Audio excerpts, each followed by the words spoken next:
Normally I don't ask. Felt like being a good guy. I'm the good guy. Oh. We're live. Okay. Hi. They saved the goblins. A I don't rare ask. feat last time on my adventures. Right. I So love that. I definitely non-plagiarized a great piece of artwork. And in a mountainous fortress where the last remains of a kingdom held out, our heroes assembled before you, saved them. It almost certainly would have gone a different way had they not held the line in front of the gates, which stand shattered, admittedly, but can be repaired, as the giant bat wolf creature only made it to the gates before it was felled. In the battle, they became trusted mates of two goblins who have, in the following days, as the heroes left, these goblins decided to follow them. One under the tutelage of Tim Toothy, named Jelly the Goblin, who, even though looks like they have a dagger, I promise you they don't, because they only use their fists just like their mentor. Same as Tim Toothy. He looks like he has a sword. He does. He does look like he has this. I'm pretty sure Tim Toothy has a sword, though. Yeah. And just doesn't use it. I mean, that's better, actually. It's always at his side, just in case. And then over here, attached to our dwarven fellow, Clarny Blowbottom, is his elite goblin, the only one remaining out of 8, Clarny Asada. Set up in some swanky swag that Clarny made themselves. Right, we're just gonna go down the line, have everybody reintroduce themselves just real quick, as this is the same motley crew we've had for now. I think this is the second week with the same crew. So we'll go from left to right, starting with the one behind Jelly, Tim Toothy. Hello, my name is Tim Toothy, to be exact, and my name's Trevor, actually, and I play Tim Toothy, a human fighter, basic white bread, punch him up, Dark Souls themed kind of character. Loves to punch.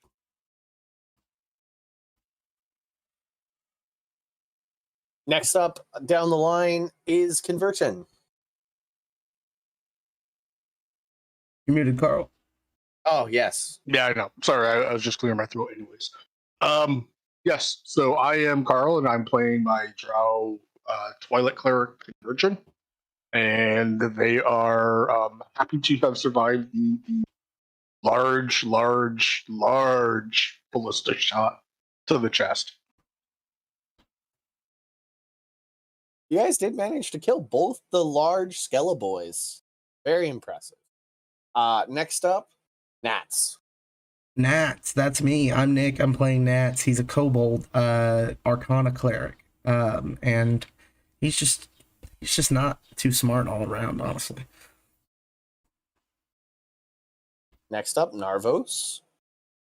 Yeah, I am Narvos. I'm the Sorlock. Just doing spellcasting stuff. I also promise that our motley crew is not the same as the band of the same name. We're totally different. Not the same thing. Also, yes, very different in legally binding sense. Indeed. But yeah, no, he's just having a good time. Next up, the only goblinoid in the party in the land of goblins, Kirk. Hello, I'm Ben. I'll be piloting Gurk tonight. He's a bugbear warrior. He's about as sharp as a not sharp rock, but he hits stuff. So yeah, that's how we're playing it. And finally, the Forge Smith. Yes, I'm Chad, and I am playing Clarny, the dwarven forge cleric. It's hard to say. And I'm actually excited now that I'm leveled up enough. I can use heat metal, so hopefully run into something that I can just start searing. Mhm. I think this is the first time I realized there's 3 clerics. No, we've talked about it. It we wasn't talked even. about it last We time, all too. had these characters prepared before we knew it was undead too. Yeah. I feel like I might need to bring more wights and revenants into this game. Mm. Right. So for the immediate aftermath, Gobby, the last Goblin King, showers you all with praise. Pretty much explaining the same thing I've said a few times now, that without your aid, they probably would have been overwhelmed by the sheer numbers and ferocity of the attack. That what he does do is he gives you all a coin, very crudely, like over another human face. It's like a minted coin. It's already been minted. But some artisan, or maybe Gobby himself, has put goblin features on this human face. And then at the bottom in Goblinoid, Girk can tell you that it just reads Gobby, the last Goblin King. You all get one of those, and it's a personal seal of Gobby. Will that help you with any goblin in the future? Who knows? As goblins are goblins, but Gobby thinks it'll help. Mhm. He does warn you of several things. One, that there is a known dragon in the area. 2, that they have had many orc bandits that have been harassing, that for the weeks leading up to this siege, that were harassing the people trying to get to Gob's End. They probably, he does tell you that those guys are probably dead, as he can't imagine that the army would have allowed them to be raided. So if the orcs raided the undead army, they're probably dead and have fallen into the ranks. If not, there's a pretty dangerous orc bandit gang hanging out in the area. And finally, as you guys wake up the following morning, after the battle with your long rest, the scouts that chased after Charles return and tell Gobby, who in turn tells you guys that Charles has made a beeline to the south, but has veered off a little bit and entered a rocky ravine. Sort of like several the hills and grasslands. These hills sort of break into this cavernous, rocky tumble down area. And then that goes into another hill, and then the hill lands continue. Charles and his army seems to have what remains of his army, maybe a single battalion of archers, and the soldiers that were manning the siege weaponry were all that remained as he retreated. Have all funneled into that ravine, and had not come out by high moon. I don't know what to call like the middle point of night.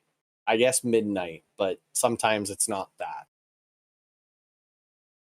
You guys know what I mean, right? Yeah, cool. High moon. High moon. It's high moon. They had not left that ravine by high moon, and there's only one way in and one way out from what the Gobby scouts can say.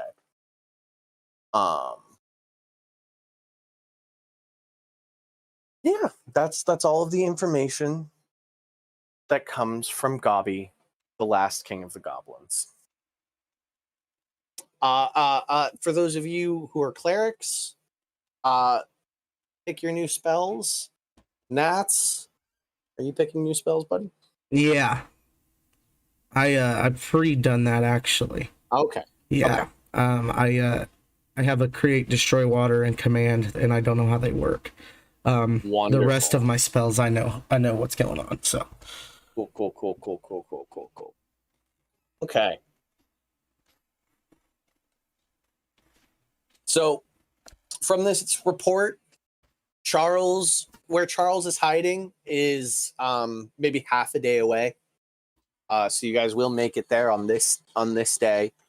How would you guys like to approach this? I guess I should ask. Is there anything you guys would like to do specifically, either before you leave Gob's End on your journey? We're just sort of montaging our way along the hills, as I feel like we've done this sort of trekking across the grasslands quite a few times.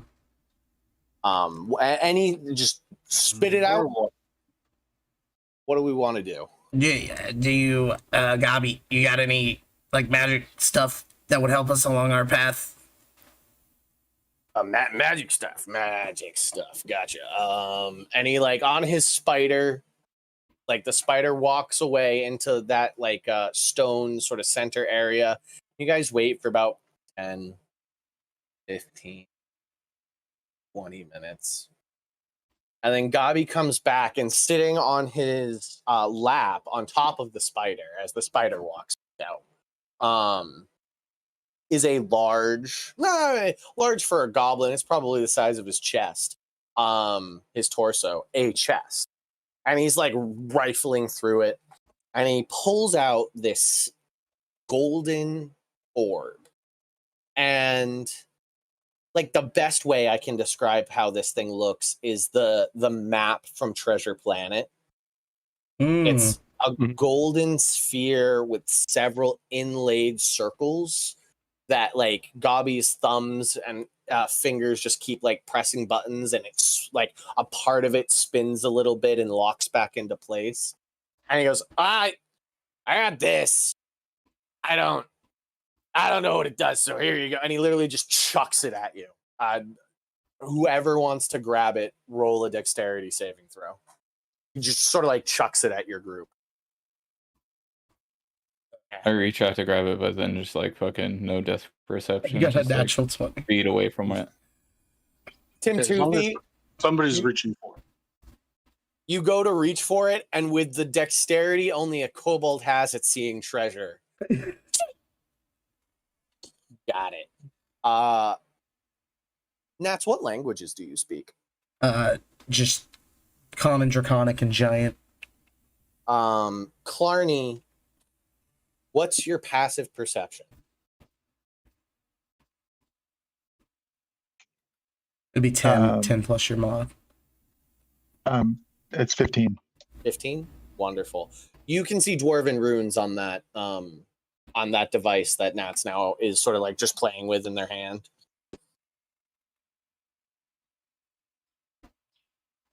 Can I inspect it? Is it stone? It is not stone, it is metal. It's like a Rubik's cube. Yeah. Rubik's sphere. Oh, yeah. I don't know what to do with this. I throw it at Clarny. Can I read what it says? On one button around it in very small dwarven letters is the dwarven word for daylight. On another button is the dwarven rune for light. A bit larger because light's a very simple word. This is a drift globe. And the command words are light, daylight, in dwarven. I will say the words out loud in Dwarven. Cool.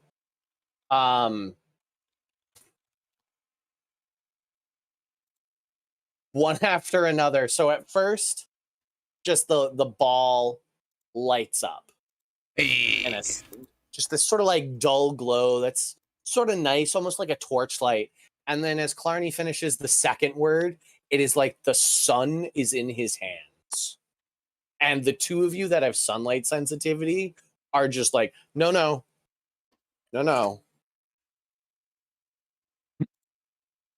Don't make me level up early and learn to spell magic. Put it away, put it away, put it away, put it away, put it away.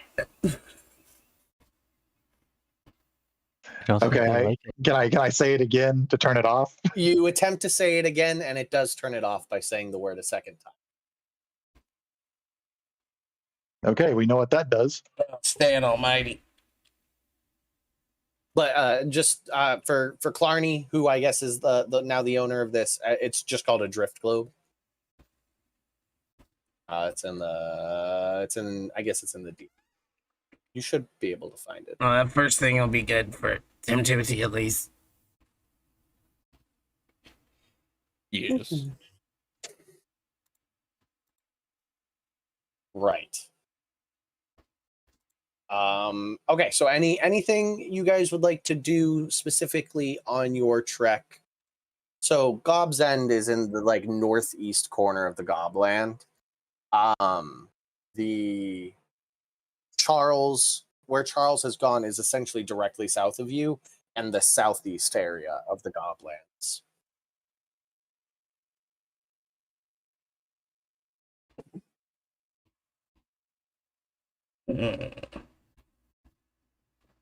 And somebody like you guys have that sort of like rough sketch of the map of the Goblands. Somebody points, like one of the scouts points on your map and tells you exactly where you need to go.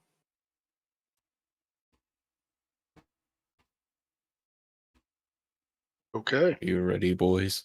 Do it. Captain. Yep. Oh, Awesome.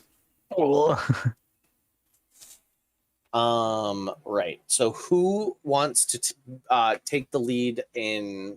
So I want 1 to 2 people being on some sort of watch, if there is one, and 1 to 2 people keeping track of the direction you're heading in and making sure you guys stay on the path you must take. yeah, I'm cool with the direction one, especially because it's light outside.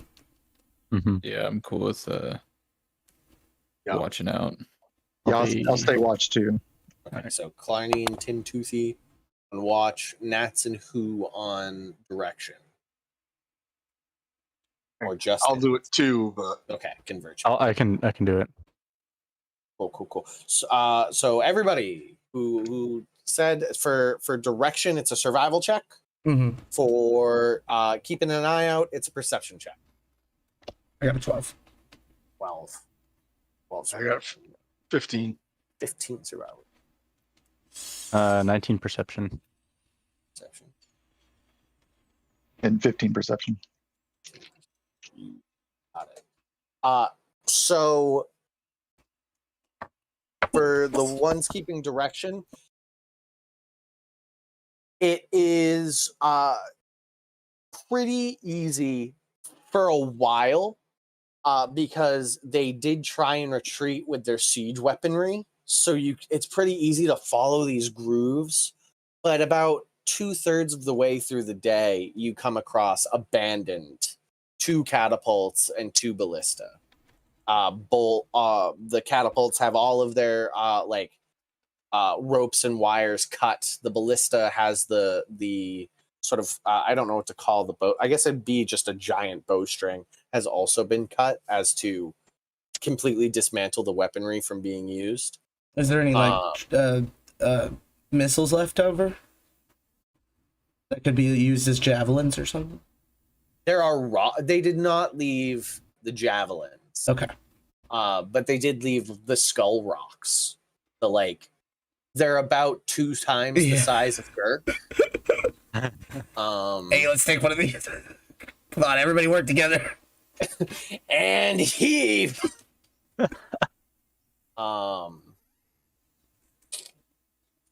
And then the trail just footprints continue along to the south.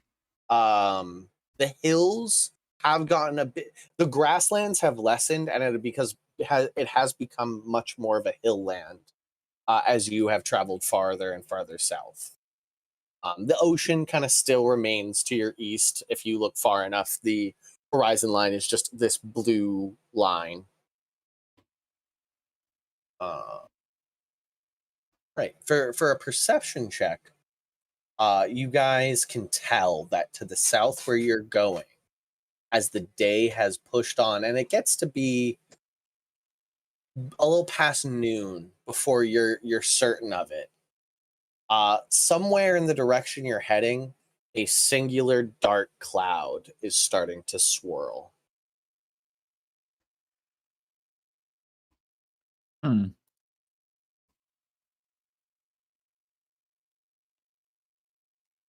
I'm not That don't gonna. look good. I'm not gonna look at the sky, but I know we need to go this way. I point right at it. 15 on perception check. Yeah, you see it. You see it with a 15 on perception check. Mm-hmm. Just this single, like, it definitely looks not natural, as it's just this blue skies all around it, and in this one spot in the sky, a dark cloud spinning in a counterclockwise formation. That don't look good. That's not normal. Calls out Destiny. Destiny. Boss fight. Who's Destiny? She gave me this burning feeling. Hey, what do you guys think Burning passion. blue and pink spells are? Because I've been trying to figure it out all day. Blue pink. Mm-hmm.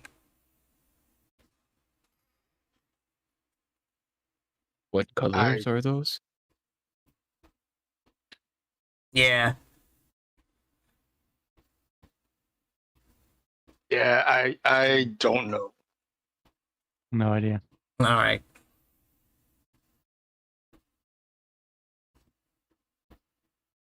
Guys, I have to punch. Can we please go to Dark Cloud?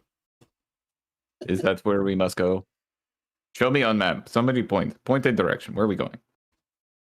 I pointed to the swirling blue cloud. Yeah, Right Conversion, as you are the one, you're sort of like the map keeper. You can pretty easily tell that is about exactly where the goblins pointed on your map that you needed to get to. That's a bad sign. I'm not a smart man, but I think that is where we need to go. Indeed. How far away is it? I don't know. I will run ahead and see, and I just start sprinting. Nice. Fuck. Love it. I'll try to keep up with them. Love it. All right, so the group just sort of like sprints ahead. Oh no! Conversion kind of like looks to see who else is running, just starts walking along. Nice. you pull a me. That's what I do in real life.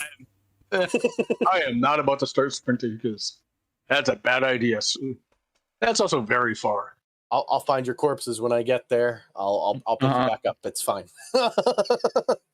Right. So you guys kind of, those of you in the back, keep up. Jelly does run with you, Tim Toothy. Just like, I'm coming. Hey, you don't slow me down. You keep up. Keep up, Shorty. I'm trying. This much worked out in a while. Good, you go through it. You guys come to this final hill, and you look into this rocky. Something must have fought here. Something large, as it looks just like something dragged a claw or something right through the earth. And as you follow this sort of rend between the hills, a single opening in a cave entrance is just in the sort of like bottom part of a hill. You turn around and your friends are probably like 100 feet behind you, just sort of like casually running, not running, but walking to keep up. I'll do a quick perception check. Ooh, that's a natural 20 plus 3, 23. With Tim Toothy's non-dark vision eyes, It's still daytime, right? it's very dark in that cavern. Okay. You get perfect natural 20. You can see the bugs crawling on the hill. There's a single chipmunk running up the side. The entrance to that cave is pitch black. The black of the abyss. What you All right. do see with a 20 perception check is that there are about, with a natural 20, I'm going to give you the exact numbers. There is a little, probably ballparked 20 footsteps, 20 sets of prints. Perception is hearing too, right? Yes, but generally everything is undead. Okay. Okay. That you know that you fought them. Yeah, you're right. They're bony boys. They don't have to breathe. Okay. You looking up with a natural 20, that cloud's directly above that hill. Sweet. I Getting imagine darker like and darker. awesome. I imagine like if you've ever seen a Hunter x Hunter, Gon does this stuff. He like grabs his nose and he opens up all of his senses, and you just see Tim just full on from a dead sprint, just stop in front of this cave and just like align his senses and just go superhuman. And then he just explains all this shit to Jelly first. Like as he like kneels down and he goes, "Okay, Jelly." And then he just starts explaining like all these sensory shit and like is mentoring a little bit, waiting for everybody to catch up. Jelly just like nods at you, like eyes locked with you, just nodding repeatedly. I think Jelly got a little bit of that. I think Jelly kind of absorbed at least, half of that. Cool. Nats, you're just standing there kind of like, I don't even understand what he's talking about. Yeah, no. Wow. Not for me, man. And then everybody catches up. And this is about the approximation of what you see. So that it comes like to the bottom. Ignore that. There's no river there. That's just a hill. And it's sort of just like craggy, rocky ravine that leads to a cave entrance over there. I explain everything that I picked up on my perception roll when they arrived to the Wonderful. location. What a good teammate. So, less well to them so- than I did to. So we look in the cave. What if we ignored it? No. The merchant like looks up at the black cloud, goes, "Oh, probably a bad idea." We could, and hear me out, just go home. I think I hear choo-choo in the background. Is this I is will pick up my the? straight when I go home. What if we go over the hill and just keep going south? We try to find this emperor guy. Leave these guys here bullshitting. No, it doesn't look like he made a map for that. Oh, okay. No map for that. Let's go in. I see a path to the right if we just go around. Nope, no map. I imagine like around a single hill, there's just like an adult red dragon just hanging out there, Just vibing. waiting for you guys to go anywhere but in this cave. Let's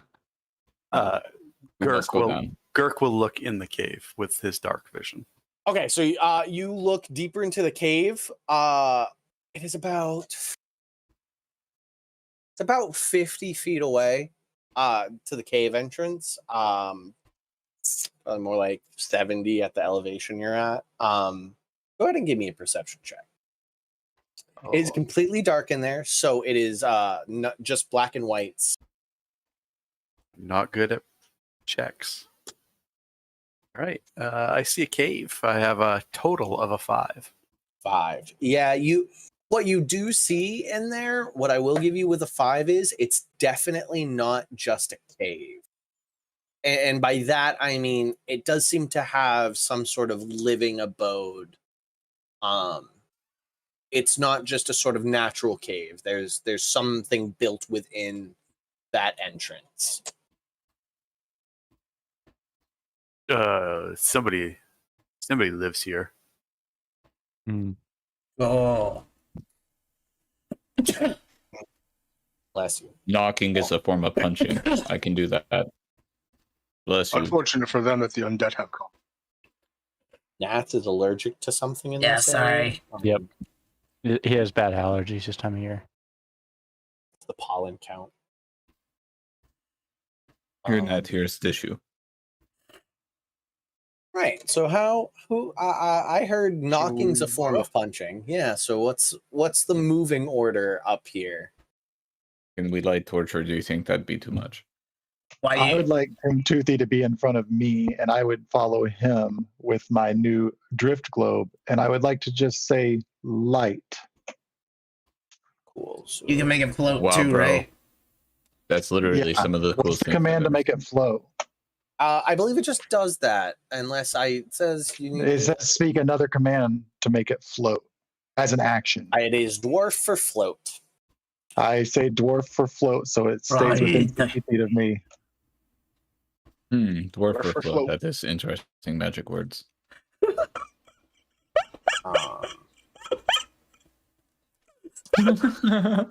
Love it. The goblins who I just had goblin. They do have dark vision. Oh, Your two goblin buddies do have dark vision. They Hold my hand, also Jelly. Not because I'm scared. okay. Well, that's one less hand to punch with, but whatever you say. Don't worry. Together we have two fists. Exactly. Right. So you guys are moving in sort of as a squad. How far are you guys, the rest of you, the four of you, going to let them push in for following, or are you just going to stay on this hill while they push in?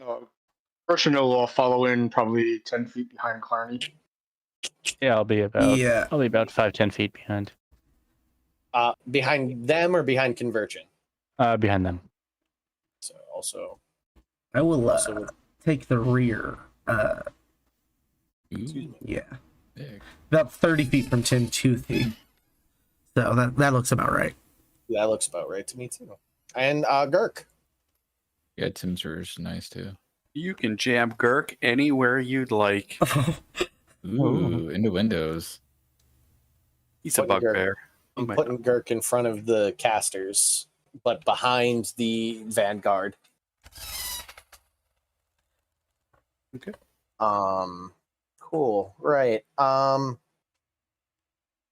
Tim Toothy, holding hands with Jelly, walks into this ravine. At points, you kind of have to put Jelly behind you as it becomes single file in places. And as you make it about 10 to 15 feet, we're going in, and this is It fun. works. It works. Just get about 10, 15 feet from the cave entrance. Clarny and the goblins, who all have dark vision, up to 60 feet, begin to make out the insides of the cave.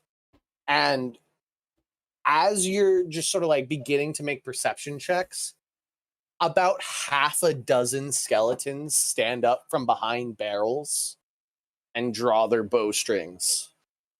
So they have a surprise round that they failed on everyone except Tim Toothy. Nice.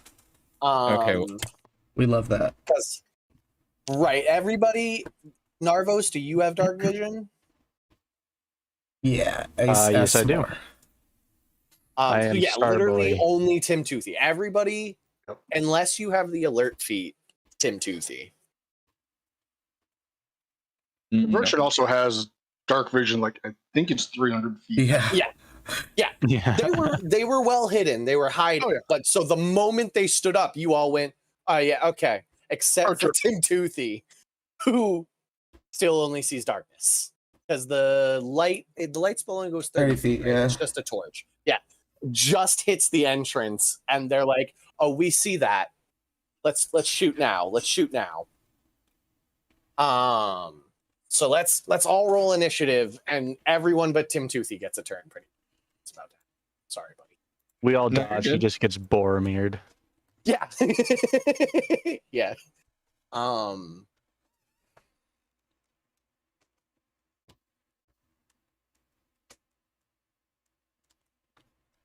cube.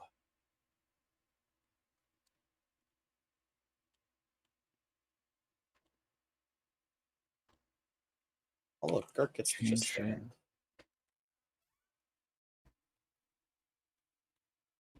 Yeah, what did we decide the change shirt was? The It's donning and dofting. It's a Donning and modified doff. version of donning or dofting. That's 13 plus stacks. Yeah. Okay. Yes, and Nats, you're sort of like just chilling at the entrance to the ravine. Mm-hmm.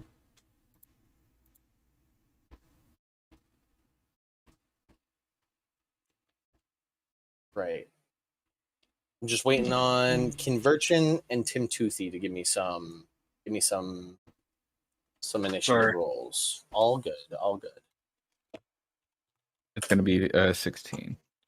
So let me type that in.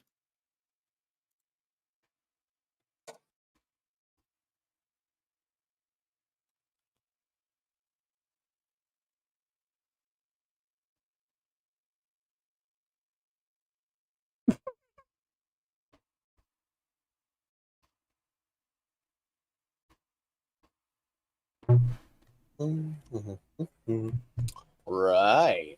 Okay. Where'd my D20 go? It's...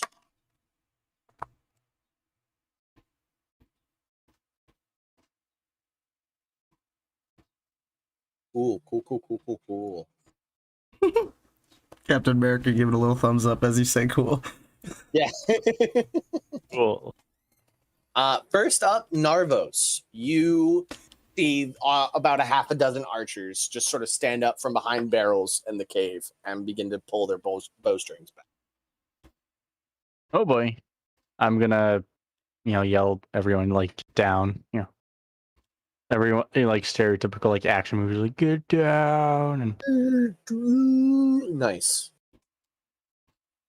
and then I'm gonna aim for one of the Skelly boys and do a firebolt. You got it. Roll to hit. They have I'm just sort of blanket giving them all half covered because some of them are more covered than others. I'm just gonna blanket give them all half cover. All right, half cover adds +2 to their AC. okay, would a 22 hit one? A 22 definitely hits. All right, cool. That's gonna be good old 5 fire damage coming right at him. 5 fire damage. One of them just sort of gets blasted by some fire, still standing but pretty scorched. Anything else? Let me see.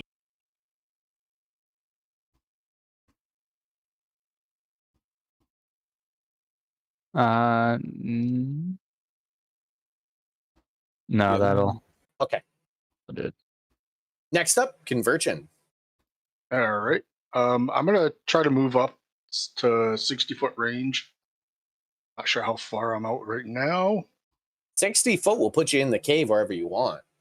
You're Okay, already well, there. I've got 30 movement, but I've got a 60-foot range on fairy fire. You So I'm gonna can glitter bomb them. just about easily, as long as you get past Girk, you can get a pretty good shot at getting a fairy fire in there. Okay, I'll do that, and then I'm gonna duck into try to duck into cover. It's every single one of them except for that guy on the barrels. Right? Yeah, it's a 20-foot 20 cube, foot yeah. square. Yeah. Actually, it will Except- be him too.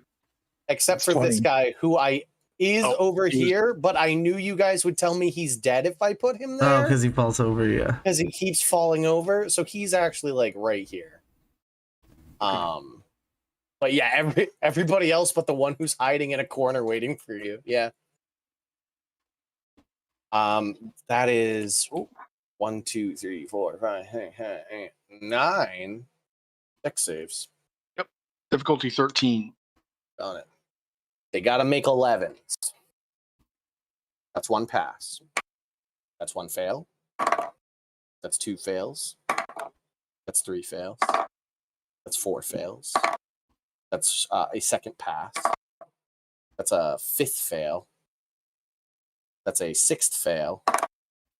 And that's a third pass. So six failed, 3 pass. I'm gonna just sort of randomly pick you.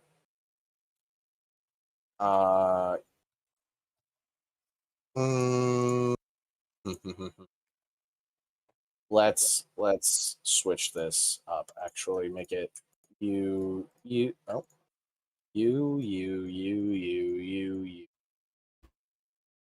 you all. Change your color tone. And they're all fairy fired. So this one, and this one all passed. And he passed because he just turns around and sees all of his friends covered in glitter and is like, no, not again. I'll duck off to the left and kind of like lean into that little notch there. Yeah, You got it. You got it. try You and got, get some cover. you got half cover over there for the most part.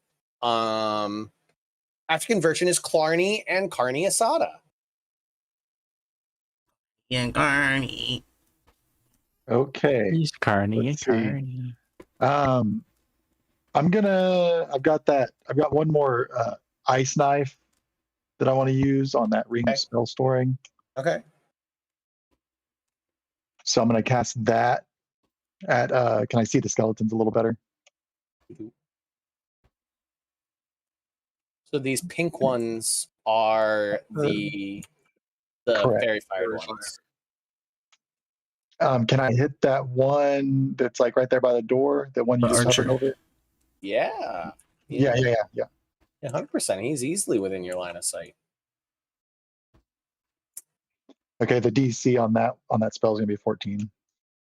So you roll to attack to hit him, and then Right. Yeah. So, so roll to hit with advantage.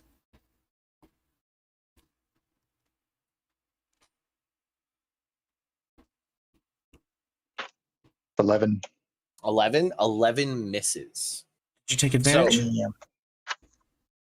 You rolled twice. Yes, took that was higher? with my- Damn, man.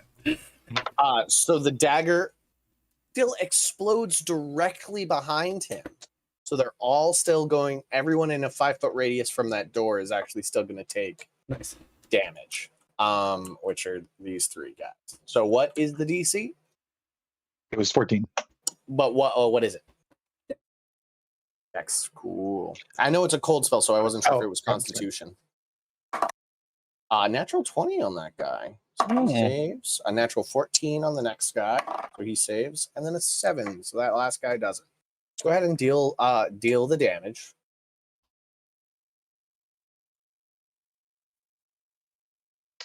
$15.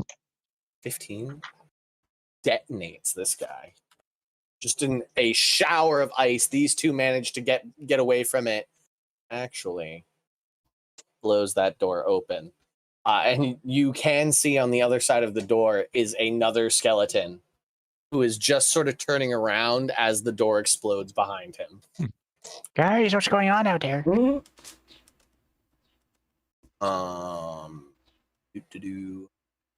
what are you going to do with Carney Asada? What's Carney Asada doing? He is going to hang back with me here and just I guess nothing.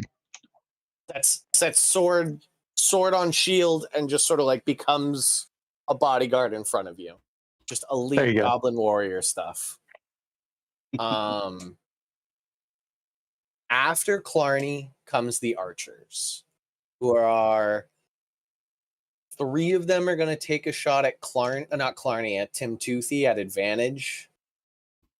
And then 2 of them are going to split their shots between the 2 goblins. So first one on Tim Toothy. 16 Tim Toothy. 16? Huh? Does not hit. 16 does not hit. Wonderful. Second arrow is a 13, which also doesn't hit. Mm-hmm. And the last one, I think, might actually do it with a 21 to hit. Yeah, that does. You take 3 points of piercing damage. All right. Single arrow. And as you behind you hear Narvos go, just an arrow pierces you, and you're like, that's why. Oh, okay. That's an experience. And then the two on the goblins. First one on Jelly. A 15 to hit Jelly. Ooh. So you look down and you see an arrow pierce you, and you're like, "Oh, okay, yeah, maybe I should have gotten down." Yeah, Jelly gets hit. No. Jelly takes 5 points of piercing damage. Oh no. He's up. Jelly, no. Jelly looks down at her chest and is just like, Tim. Tim. Welcome to school. And then First lesson. the other one on Carney Asada. Oh, I'm sorry, Carney. That's a 19 to hit. Oh no. Carney puts shield up, sword on top, ready, and an arrow just goes straight through. 8 points of piercing damage right through the skull. Sink right through an eye, and he just crumples in front of you. Oh, how heartbreaking. Second lesson. This is the worst. Your friends will die. Good night, my sweet prince. Tim Toothy and Jelly both get this sort of like, we didn't die. We didn't die. In No, the but arms my of spirit did. the angels. They are your followers, so I am going to have them be doing death saves. I will not be the cruelest of mistresses. It's arrow shot in the face. Come on, buddy, you can make it. It's only Walk it a off. platoon, buddy. You can live without an eye. Give him out the mouth. The arrow's in the mouth. Shit. You're like Next, every like little leaguer dad when he gets hit by the ball. It's like, you're fine. Walk it off. Walk it up. Dirt in it. next up are the warriors, who are going to all sort of make a phalanx. Had anybody got a grenade? Fuck. In the front, and then this guy, you watch, anybody with dark vision watches as this guy runs and disappears into the darkness of the hallway. Just books it. Dirk. Girk will advance. 20, Jerkin, 25, I'll 30. leave, I'll leave 5 feet in front of me. Yep, 'Cause I have to reach. your 30-foot reach gets you exactly 10 foot away from them. So that front line is within melee to you as a bugbear. 25 to hit. 25 hits. You have advantage. I won't reroll that one yet. That's max, which is 12 plus my plus 6. 18 points of damage. Just shatters this skeleton. All of his buddies sort of like look at the phalanx they just made that is now semi-broken. I don't know. Anything else, Girk? That will be it. After Girk, all the way back here, Yeah. Nats. Nats is gonna You just- run between everybody's legs, and get right next to Tim Toothy. And go, grenade. Well, this is an area of effect. I'm sure it'll be amazing. And he's gonna carefully make sure his blue spell doesn't hit Girk, and flip the blue switch on, and it's gonna rain all over those goblins, or those the skeletons. Yeah. Nice. You create water in a 30-foot cube. Love it. Love it. It's got to be acid rain, right? Acid rain. I'm just amazed, bro. Oh, what? What is this? Magic. Shit. All right, that's my turn. Okay, and that's the end of the surprise, quote unquote, surprise round on everyone except Tim Toothy. The Next, decarnating round. yeah. Yes. Narvos, you're up. All right. You are now the back. I'm gonna start making my way up there. Making Making my way.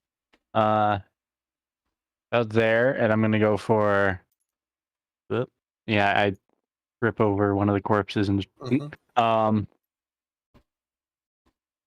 Great Garnet. I'm gonna go for the two phalanx boys on the left side. You got it. These two. Yep, those two. And I'm a magic missile them. Okay. How much on each? Which one's which? It's gonna be two on the front, one on the back. Okay, you got it.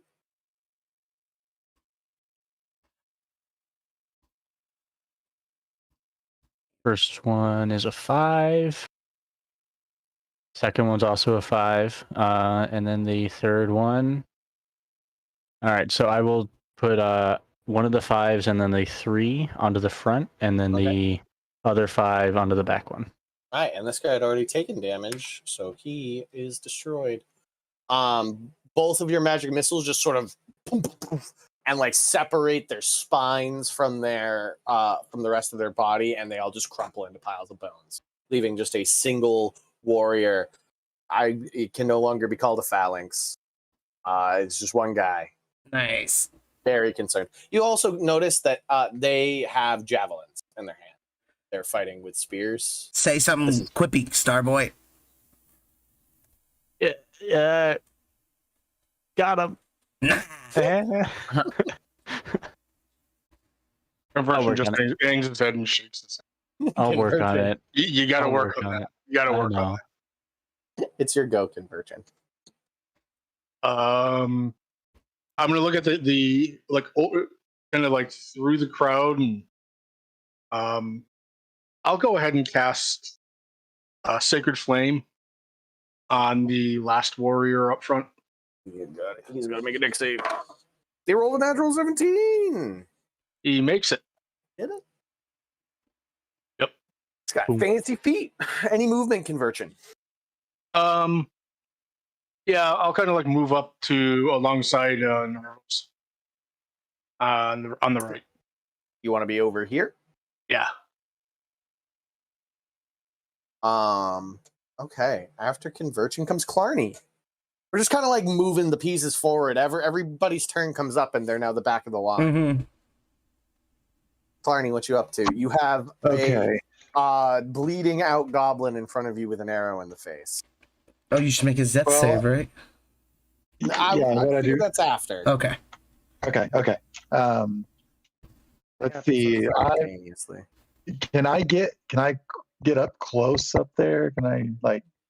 Is there just one skeleton? Yeah, that guy. Is there just one left there? Yeah. Can I get within melee with him? Yeah, you could run up, get in melee. You run. You look at the dead goblin, and you just run over him. And run to the front of the pack. Past you, kind of push past Kirk. Hold on one second. Okay, I'm gonna cast a Searing Smite on my melee and smack this guy.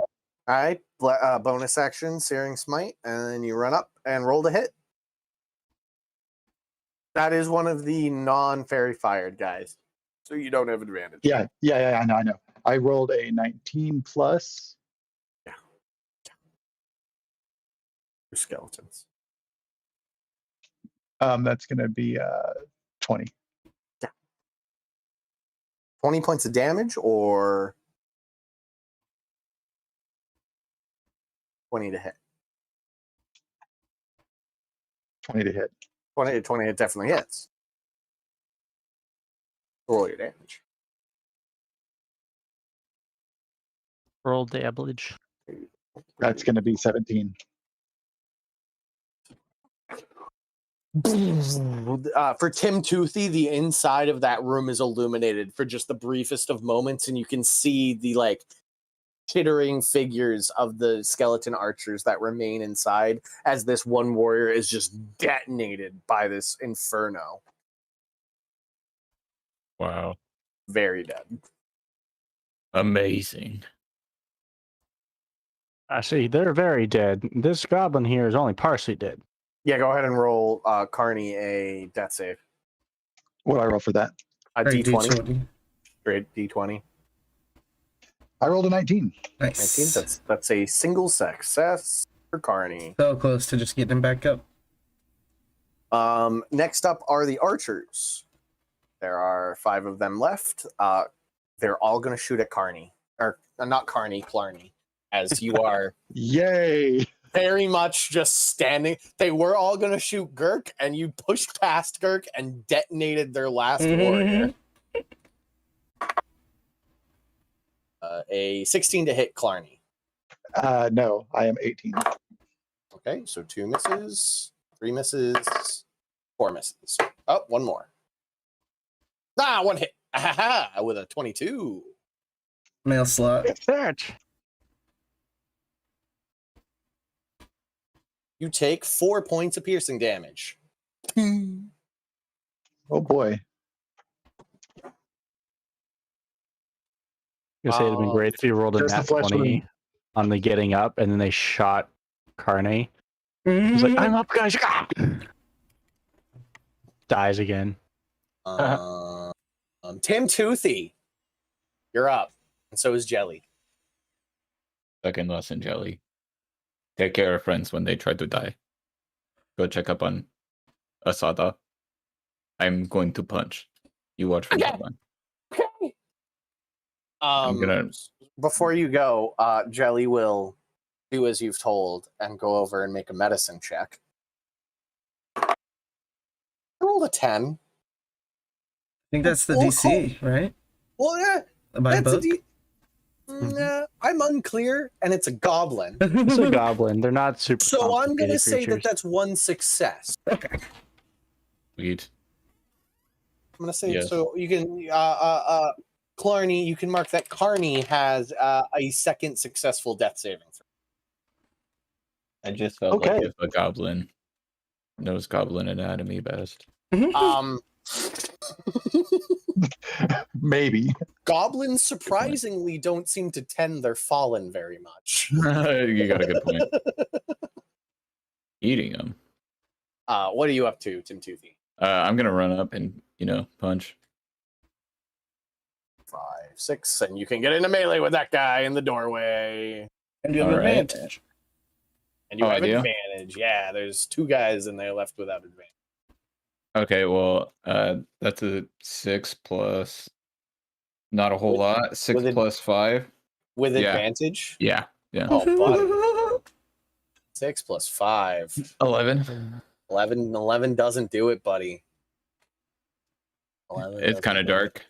It is. That's fair. It's dark in here. You actually don't have advantage. Well, the drift glove's No, right next to Yeah, Clarn- Clarney moved up, so you're good. You're good. Yep. Never mind. That sucks though. Punch just sort of like clatters against his bones, and you're like, okay. Okay. Yeah, I got to keep on punching, or else I start to lose my luster. Luster. Good punching bag, this skeleton. Yeah, all the warriors are dead, so it's Girk's turn. All right. Let's move up. Oh, you guys are getting rained on. Probably feels Yes, it nice. It is still raining in here. So there's this line of archers over here, and then this one that Tim Toothy's engaged with at the door. My natural predication would be to hit one of the shiny ones. Okay. And you can across this barrel with your 10-foot range. You don't even need to move the barrel. You're just like, bonk. Kirk big.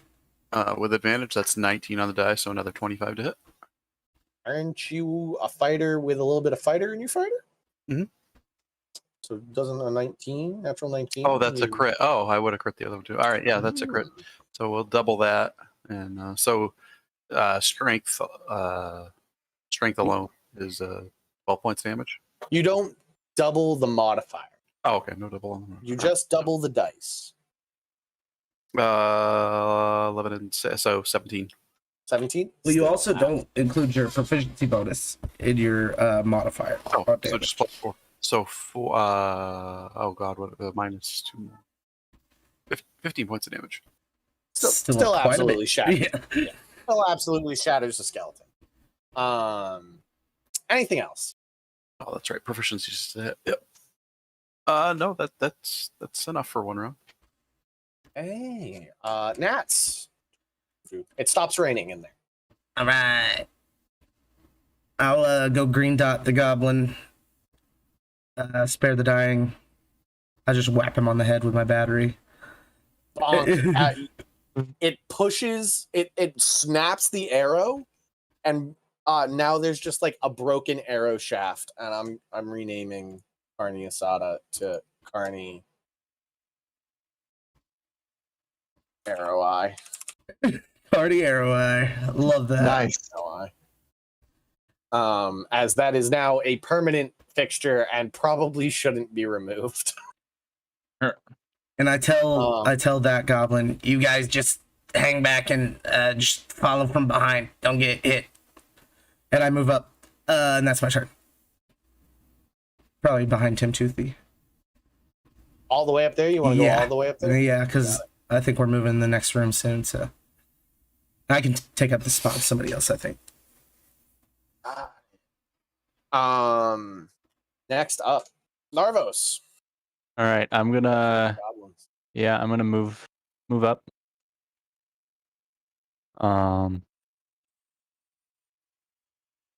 20 feet to get you in front of Clarny. Yeah, that should be good on the left side. I just want to be there. There's 4 skeletons left in this room. Yeah, that'll work.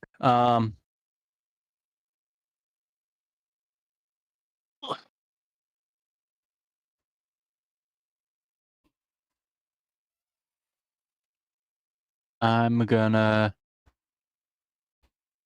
fire off an Eldritch Blast at the far back guy on the barrels. The physics defying barrel guy. Mm-hmm. As per the rules, I count that as still standing. He Better is than you ever alive. did. Yep. It's just, Michael Jackson as skeleton archer. Mm-hmm. He's literally like, he has no feet. He's just like pushed his leg bones into the barrels so that he can have that angle. Really creative use of like a wall turret. 23 on the hit. Oh yeah. Oh yeah. And, that's a 10 on the Eldritch Blast damage. Boom. Yeah, force damage, pretty close to bludgeoning damage. So, Oof. just shattered into pieces. Just the legs remain attached to the barrel. Conversion. You are back here with the goblins. Okay.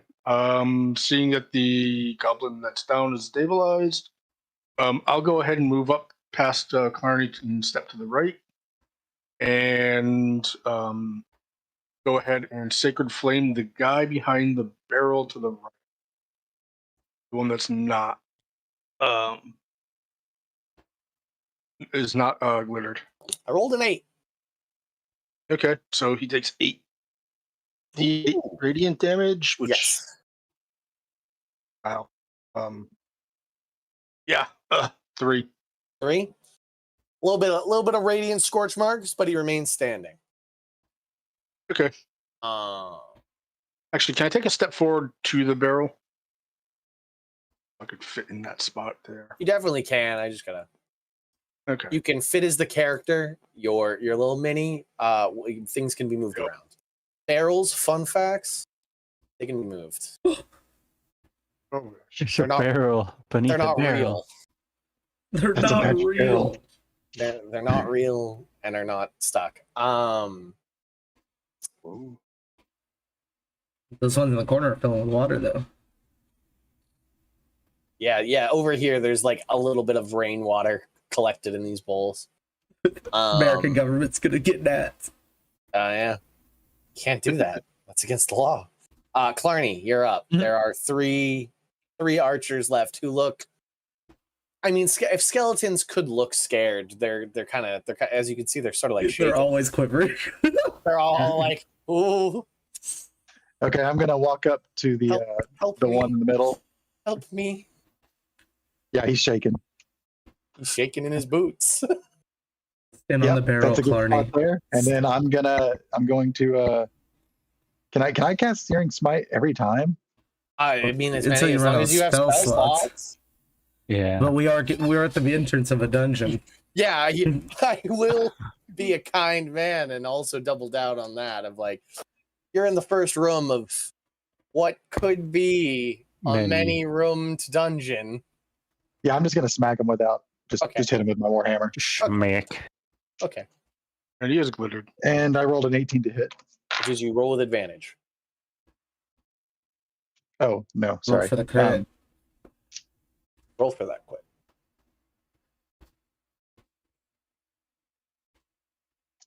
14. Well, the 18 still hits. So that 18 hits. Go ahead and roll your damage on your warhammer.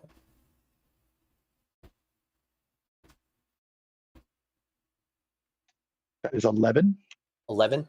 You notice that your damage does a lot more than you thought it would, and it just shatters this skeleton across the floor with your. As bludgeoning, as Sweet. all skeletons are vulnerable to bludgeoning damage. It is a weakness in old undead animate. That without the flesh, they can't really push back against a bludgeoning weapon. Oh, makes sense. Next up is those two archers who, oh boy, I think they're both going to take shots at Gurk. Biggest target. Biggest target and not in melee, as they're pretty mindless. Miss with an 11 and then a 9. They absolutely choked. Tim Toothy, you're up. I rolled a 20 to hit this skeleton in front of me. Yeah. Mhm. Awesome. It's just a punch. Punch Yeah. count as bludgeoning weapon? I was about to tell you. Yeah. Punch is bludgeoning damage, my Mhm. friend. Punch it. Punch it real good. As you punch this skeleton who's already taken damage, you find your punch especially powerful. It was 9 And damage. so it was 18. And you just one punch man this skeleton into just pieces in front of you. Punched it real good. The goblin jelly like drags Carney Arrow Eye up to the entrance. Good. I brought him, Tim. I'm helping my friend who's not dying anymore. I got him. Not dying? He's That's not dying good. anymore. That's good. You're welcome. It's all thanks to me. Definitely me. Not Yes. the red one. Not Yes. the red one.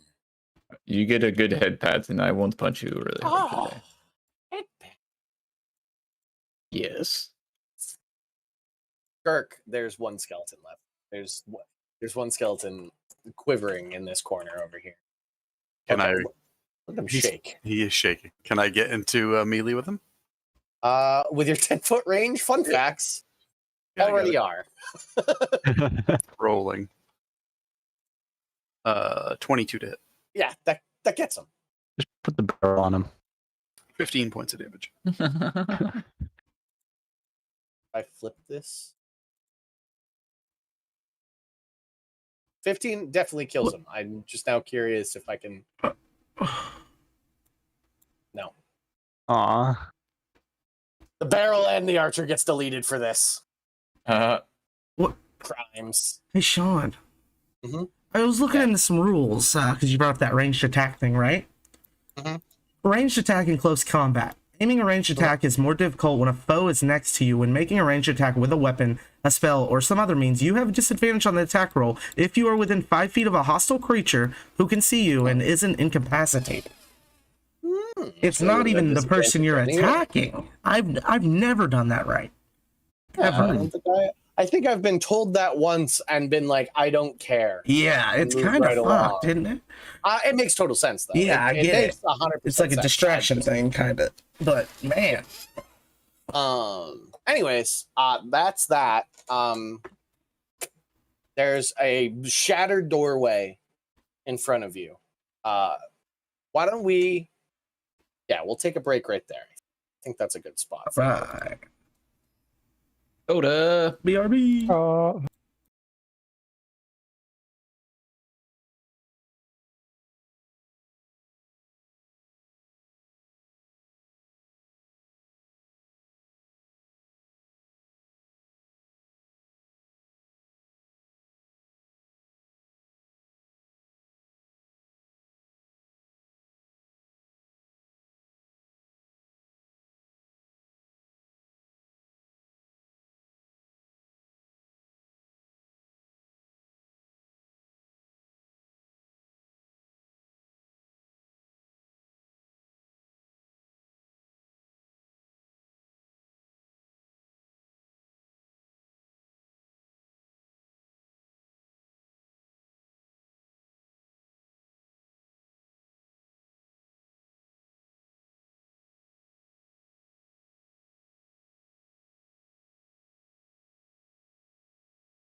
We're back. Punching on sunshine.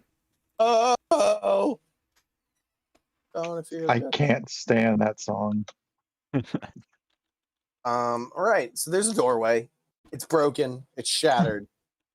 The drift globe sort of illuminates this whole room. Looks just to be like a front room where like stolen goods would have been sort of like sorted and filtered through. A bunch of barrels and kegs of like food and whatnot, drink. Looks like there's a sort of dusty barrel with some drinks and some cards on it. Just sort of take this in real quick as these skeletons crumble around you. What would you guys like to do? I How am old is the, gonna do an investigation check and search the skeletons for any clues for what's going on. Okay. Conversion, what were you saying?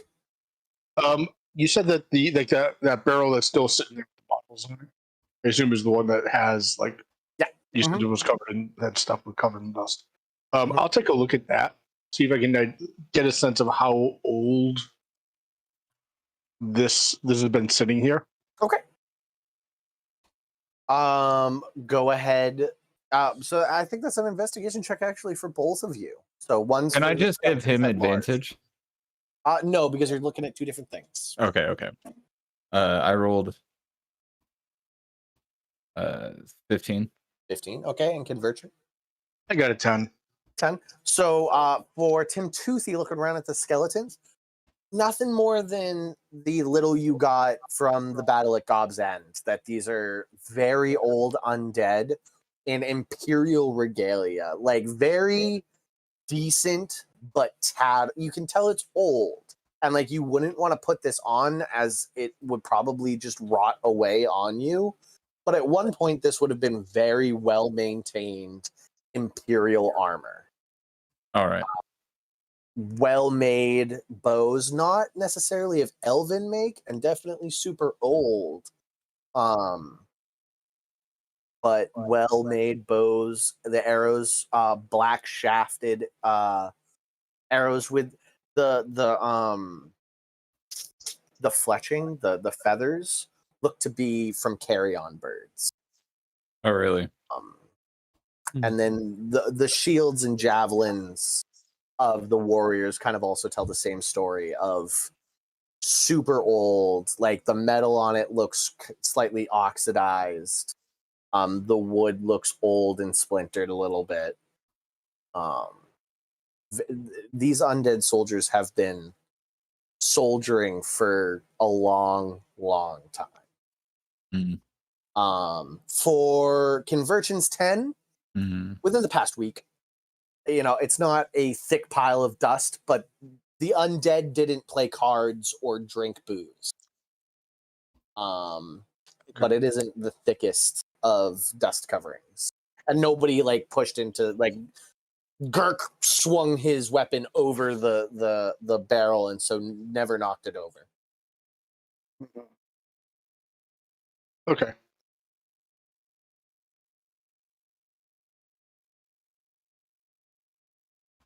Would you guys like to proceed? Right behind you, big guys. Yeah, I'll lead the way. I look at the goblin though that got shot in the face. Carne asada. Very unconscious. Okay, we got to get homeboy. Good. Know what I'm saying. Yeah, go ahead, heal him. Look at me. Do I look like somebody that heals? I have 1 health potion, and I'm considering drinking caffeine, spitting the rest in its mouth. Do it. Do you think it would heal both of us? Yeah, like half and half, I think. Yeah, trust me, I'm a healer. Oh, that's cards. Yeah. He's gonna do it. Okay. Who do you give the potion to first? I'm gonna give half to Jelly. I go hand out and I go here. Drink Carney? this. Oh, Are jelly. you? Oh, Yeah. are you? You're giving it to your goblin that is at 2 hit point. Yes. And then Gotcha. I'm going to have him. I'm going to be like, hey, and then you drink all that, spit half in Carne's mouth. Go ahead and give me a D100 roll. Okay. Baby birding a potion to someone else. Oh. That's a 98. Holy shit! That's not. I will take a picture of this. Holy fuck! So need D4s. That's the closest I've been to 100. I've rolled in 100 a handful of times. It's very nice. I did it once on a loot table. Oh, Ooh, juice. I did that. That's how I got the first legendary item in Arrowknee with the Sovereign Glow. Yeah. love Sovereign Glow.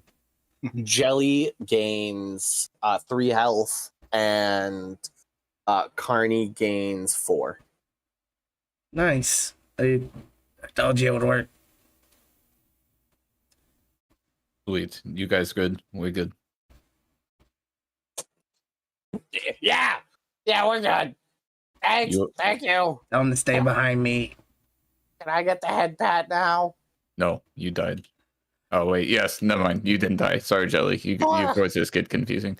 I Yes, thought I here's did. head Yeah, pat. I mean that happens to us a lot. I'm sorry. No, it's okay. Here's head pat. I think you sound completely different from each other. I'm also a very stupid man. Right. Okay. So Tim Toothy is going to take the lead and go in here. The guy. I'm stupid man. Walks into the dungeon. The goblins. Do you want us to keep watch? Do you want us to hang out here? Yes, because you will probably die, and I have any more health potions to baby feed you. We'll die with honor, sir. No. You live Don't. to get better and not have to die. Okay. I'll make sure he dies then. I mean, I don't mind if Carney comes along. I mean, that's what the fate brings. Carney looks at the threat that Jelly just made and then quickly runs over to you. Jelly turns around, fists up, and begins the idle stance Right? that Toothy is known for. Can I Just two fist cuffs out. can I create bonfire in front of Jelly? And I'm just gonna hold it up until I need a different concentration spell for the next how long minute. does it- It's a minute, next- yeah. Okay, just a minute. A little bonfire comes up in front of Tim Toothy, not Tim Toothy, of Jelly, as they they sit down, they maybe change out their spells a little bit, think about teleporting back to Gob's End, but end up staying here. Jelly, no, you come with us. You have to learn. I teach What? you. Oh, okay. And now the goblins are coming. I love it. So this has gone very well for me. Actually, no way this ends poorly. Right. So Tim Toothy, you go in first. How far are people willing to let Tim Toothy and Jelly go in before following them? I'm gonna try to stay 30 feet behind Tim Toothy with the party in between me. Okay, so Nats is just sort of like standing on this barrel waiting for everybody to cycle in. I would like to be like maybe the next one in. Same approach as earlier. I see no problems with that. Wonderful. Same approach as earlier. Pretty much. Kirk, and then these two. Right. Guys, continue. This guy's not here. He made it. He made it to where he needed to be. You see Tim Toothy, just a long hallway. This is literally what you see. This is a great example. Just a long hallway and then a turn. What's on the floor? What is on the floor? Guys, I'm gonna have to play true to my character. What are you doing, Tim Toothy? I look. Is it dark in here? Actually, yeah. Clarny's right behind you, though. So, like, Well, yeah. What about the?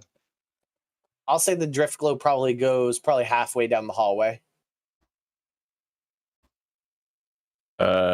Since I can't see, I'm going to stop and go. I need light. Shine, please. tuck in here, magic man. Give me your light.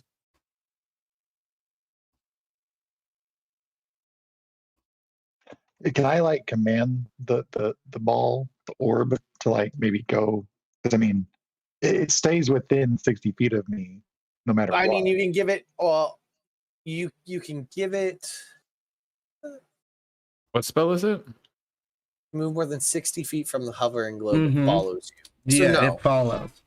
it's just following. It's just following. Okay. Yeah. Okay.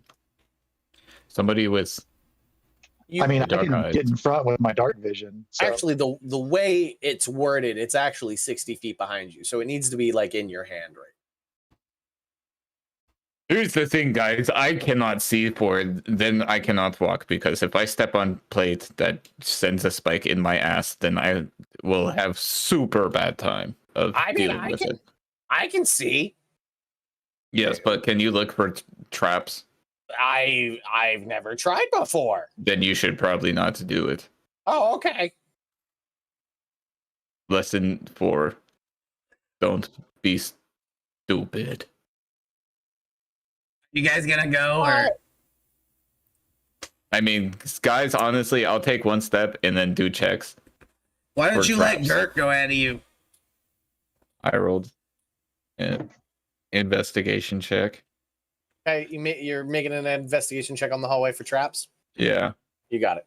Look at the Uh, traps in this hallway. it's a 10. 10 doesn't look trapped to you.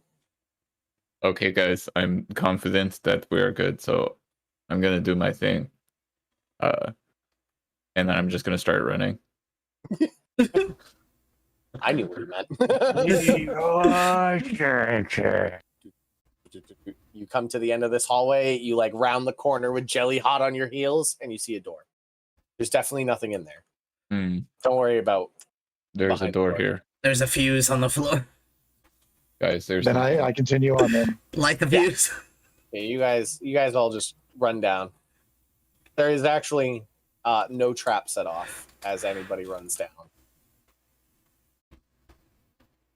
So it is a single hallway. So it's Hey, free bottles. yeah. the bottles are coming with everyone. Fuck. Take Bottle the ball. service. That's no. It gets swallowed by the hallway. Eaten by the void. I'll be somewhere in the middle. Just drink Gurk. Gurk must be smaller. Lamps and Gurk don't get along. Right. Cool. Guys, Switch these. I'm not going to lie. There's going to probably be a trend of creatures we have to fight and punch, but I mean, honestly, I'm kind of excited. That's why I ran. Yeah.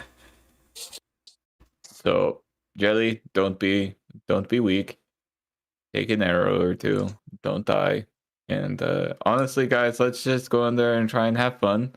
And Is this an Do inspiration? you have the inspiring leader scene? This is like the second time he's done this too.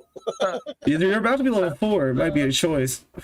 I believe he's putting on a show for our goblin friends.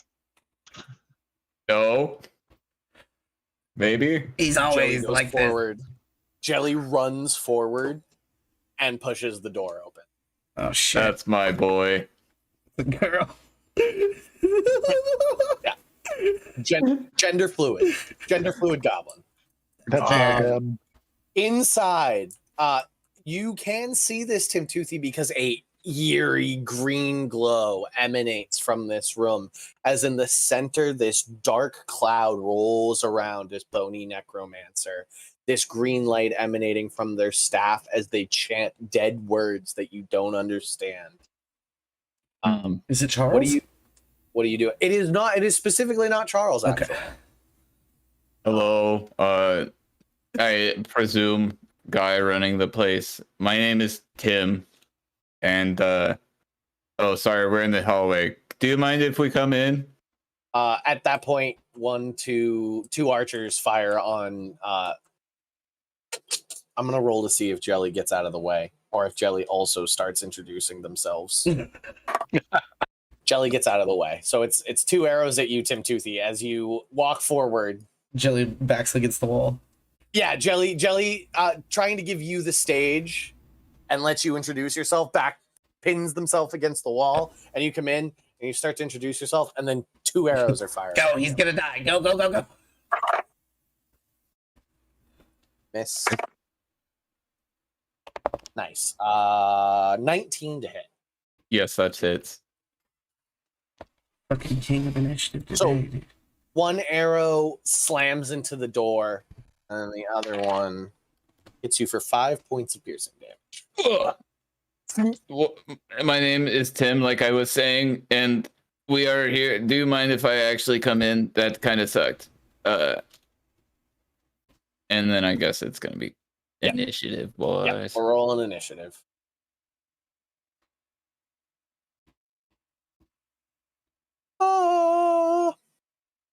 Nice. Oh, that behind me, 2 P90s. 19 again. You need a 0, Why am I 10. up here? Yeah.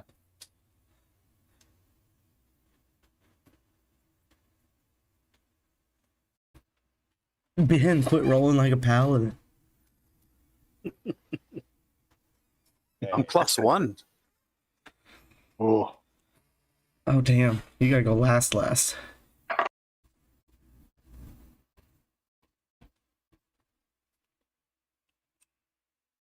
Got it. Okay. Has everybody put their stuff in? Yes. Mhm. Wonderful. First up, Clarny and Carney. Okay, can I like send Carney in first? Yeah. Do I have to go first? Okay, so Yeah, I'm gonna have go this Carney kind of stuff. go in first. Looks at And it's- you with their one eye that has a broken arrow in it. Helmet slightly ajar, nods stoically, and then turns and charges in bravely. Die well. They enter and instantly just engage on the first one they come into melee with. Go ahead and Okay. roll. Come on, bro. I used that health potion on that guy. There's a 19. A 19 hit. That's a D10. It's a D10 damage. I roll a natural 10. Damn. Damn. He knew what you wanted. One of the skeletons is just broken upon the floor, Oh and my a God. goblin war cry is heard within. Clarny, what you doing? Okay, hold on. Gotta compose myself. All right. I'm gonna step up, and then can I see anybody inside? You can see the central guy, and with Okay. your light, you can Perfect. just barely see the archers. As well. Who is that central guy, and is he wearing anything metal? No, he's a necromancer, so it's like a bone staff, a lot of ivory and cloth. Yeah, no. Cool. He's getting a guiding bolt. Okay, roll to hit.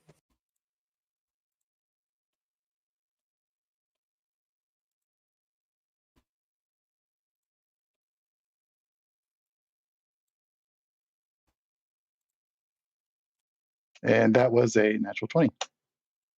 Double, so it's 8d6.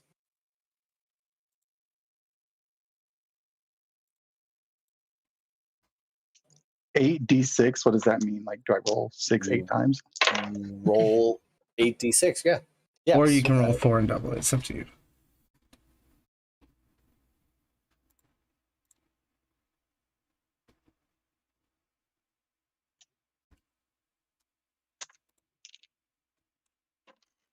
I got a lot of adding to do.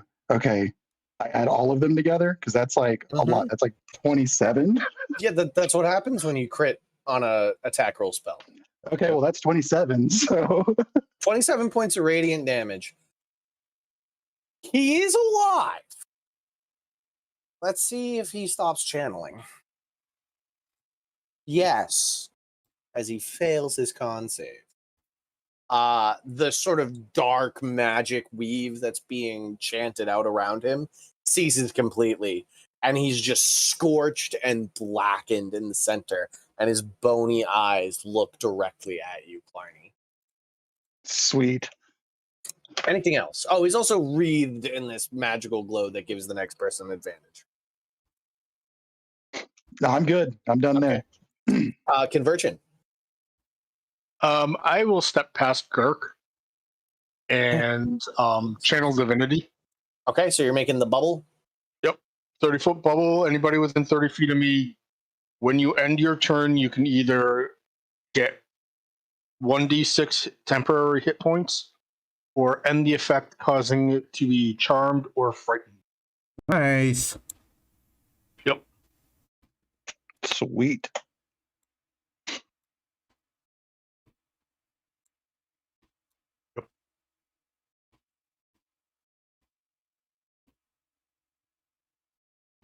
And it's a sheds dim light. I think that doesn't really matter because the drift globe is already shedding light. All right. Anything else, Convergent? That takes an action, so that's going to be it. Okay.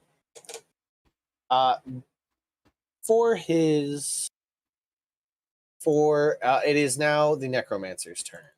And he is going to use one of his spells. Crap.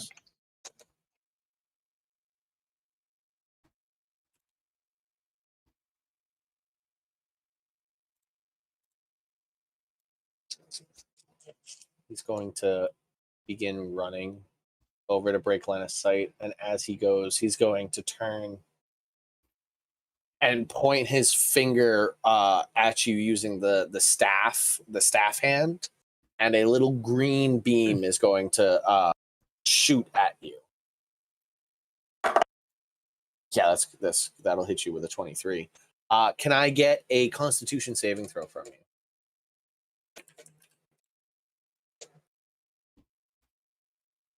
Who's he shooting at? I didn't Clarny. Okay. Oh, okay. Hold on. That is a 16. 16. That passes. 16 passes. So you are not poisoned, which actually I think you might have had advantage on, as you are a dwarf, but you still pass. Do dwarves have a resistance to poison damage? Yes, I have damage resistance. Take. What's half of 17? 8? Yeah, you 8.5? round down if you're nice. Yes. 8. 8 points of poison damage is what you take.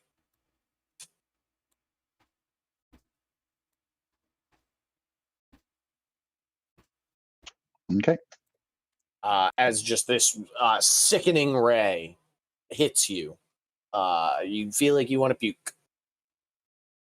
Next up is actually the archers, who are both going to take shots at Carney. Carney? Carney, Oh not man. Carney, Oh, the no. goblin, Poor guy. the only one, Yeah. the only one who's gone into the room so far. Sleep well, sweet prince. Admittedly, He got his fill. the first arrow misses. I'm pretty sure with a 13. The AC So- was 12 for mine. But the Yeah. Yeah, it has a 16. Carney's in full armor and shield. Jelly isn't wearing anything. That's my girl. So first one, shield comes up, blocks the arrow, and like from above the shield, just the arrow eye sort of moves, and so like the half an arrow moves and looks at the archer that shot him, and then the other, oh buddy, Oh no. that one's Oh no, we got bad news. 21. So in his blind spot, he takes takes 7 points of piercing damage. Oh no. Oh, Well, that's Well, at going to least take it didn't arrow. kill him. Right to the neck, and he just tumbles to the ground and starts bleeding out. Not again. Oh, I thought this was a redemption arc. It is for Jelly. It truly is. Tim Toothy and Jelly, you're up. Sweet Jelly. Note to self: don't run I into. haven't the gone yet. I don't think. Oh, I'm so sorry, Narvos. Yes. That being said, am I able to actually get up? Like, am I able to get up past everyone? You would be in that room. Okay. To get past everyone is in that room. Gotcha. Yeah, I'll do that.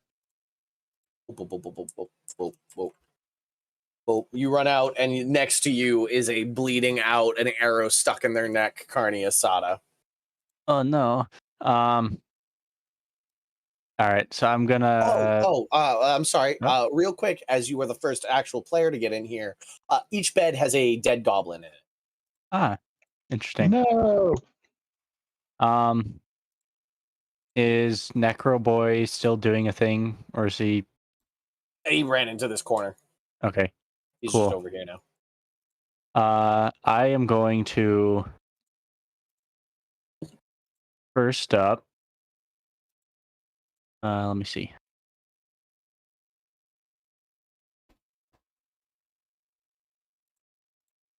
Yeah, I'm gonna melee this dude in front of me. Okay. With my flail. Oh, nice. My super duper hex weapon flail. A 22 to hit. That hits. 1d8. Or he's gonna take 9 bonking damage. Which is enough to shatter him. Because he's vulnerable to bonking damage. Bonk. All right. Sick. And then as a bonus action, I'm going to hex that necroman. Cast hex on him. You got it. What's the do I make a save on that? I feel like I do. No. No? Yeah, I think so. Place a curse on a creature that you can see within range. So that ends, you deal an extra 1d6 necro damage to the target whenever you hit it with an attack. Oh, it's your Hexblade's curse. No, that's different. This is a hex curse. One ability, choose one ability when you cast a spell.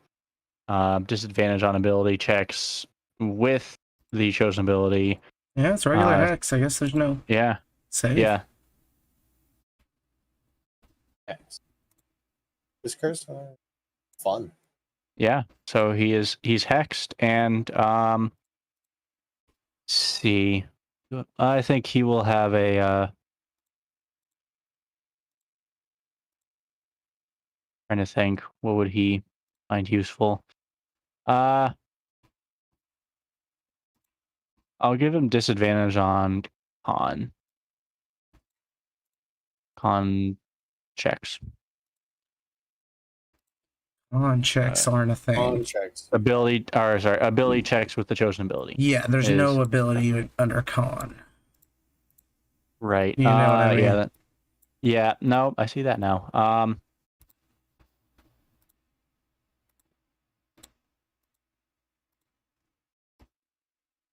I'll do wisdom.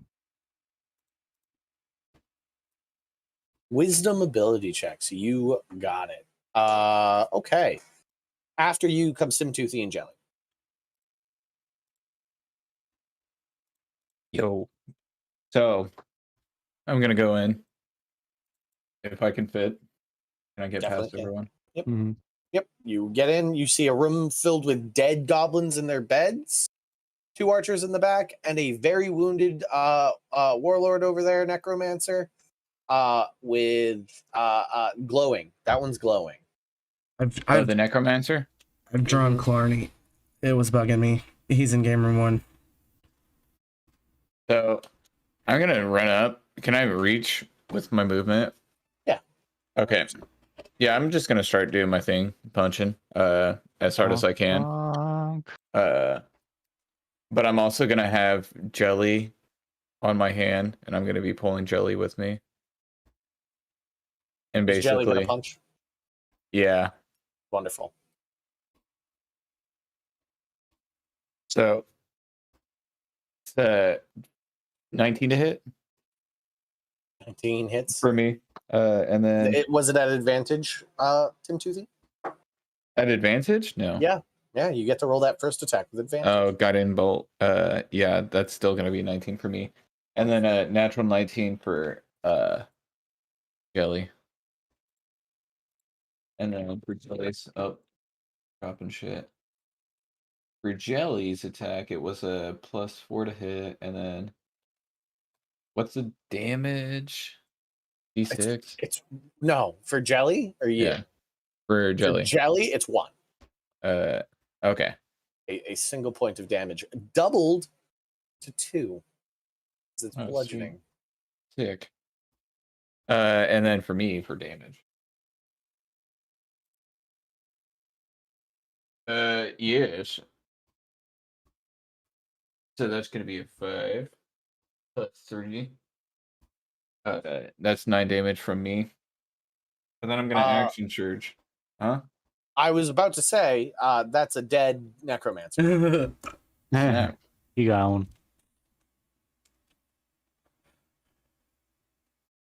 Suck it, nerd.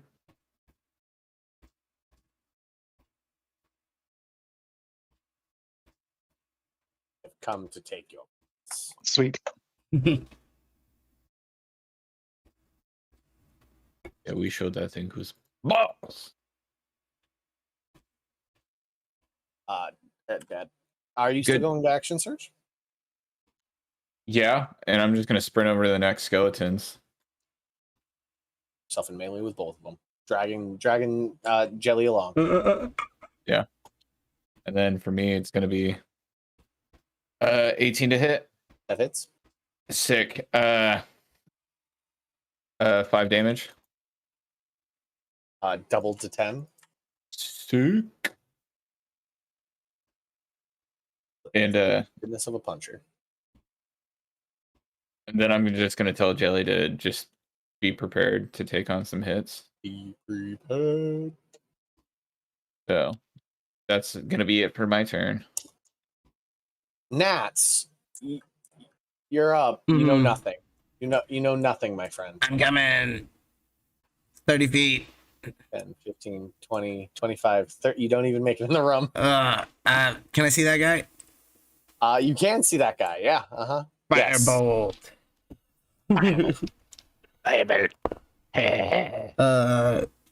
24. That hits. 6. Scorched, but still there. That's all I got. Okay. Last but not least, Kirk.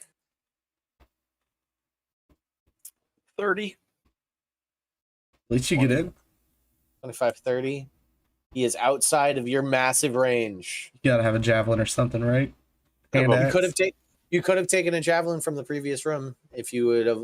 We kind of sort of ran past it. If you would have liked to gather up some javelins. I have a longbow, but I don't. That's a draw action, correct? Yeah. I would say it's much more to pull out a longbow and arrow than to pull out javelins. I'll throw a javelin. Okay, so it's mark in your inventory that you have 4 javelin, as there were 4 of those guys out there.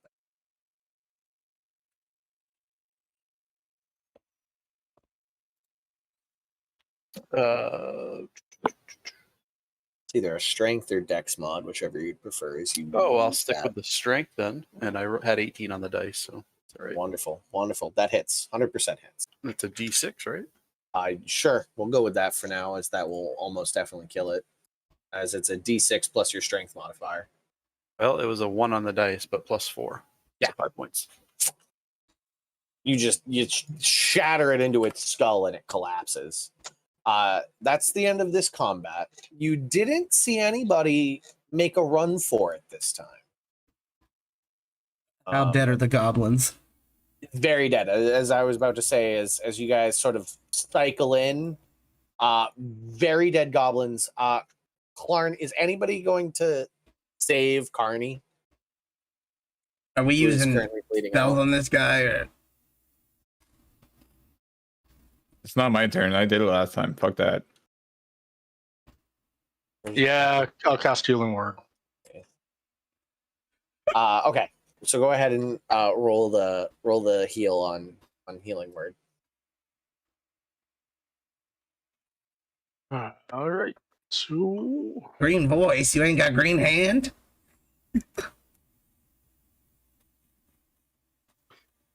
that would be 6. So nice. Oh, thank you, kind sirs and madams. Oh, my head hurts. Get used to it. Uh, You did real good back there. thank you, sir. Yeah, I didn't see any of it, but I assume you did great. You were dead at the door, so... Have you ever looked at the face of God?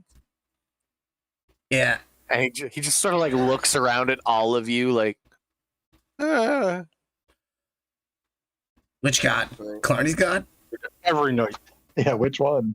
and then it was scary, and he had like a business suit on and That doesn't sound like god. like a red fit. I mean, he was snapping around and making things happen. I'm really scared for my soul. I get drunk sometimes. You're fine, you're fine. Anyways, and he like sort of straightens his helmet, like grabs his sword and shield off the ground, and sort of pumps himself up like tough guy style. Here, I'll give him a piece of jerky and tell him, get yourself together. Let's do this. Absolutely, like I mean, he's a goblin. He eats it like It's- a goblin. Yeah, it's goblin It's jerky. really gross. It's real. He's had plenty of goblin. jerky. Nice. But it's cleaned Goblins up, eat right? goblins. Oh, yeah. Jelly's sort of just hanging out by you, Tim Toothy, in the idle stance. Nice. Bro, check this Roll. out. Okay. We are What? going to go into these next rooms, punch more shit, and hopefully find out what's going on here. We just punched the what's up with this necromancer? Did you check his bod? He was probably trying to make these guys into zombies. He is, but Yeah, I'll take a look, see if I can recognize like what somebody he might be please. trying to do. please deduct. I cannot do it. I'm stupid. This necromancer, go ahead and give me an investigation check to search his body. Girk, you can collect 2 more javelins, buddy. Help As you there with were that There investigation. were 2 warriors in here. Yeah, yeah, that still didn't. Oh, man. Hang on. Investigation 13. You find 3 things. First, he has a staff, big bone staff. Second, he has a spell book. And third, tucked inside one of his, he was wearing like this cloth jerkin with a pocket, like a breast pocket. And in that breast pocket is a tightly rolled scroll with a broken wax seal.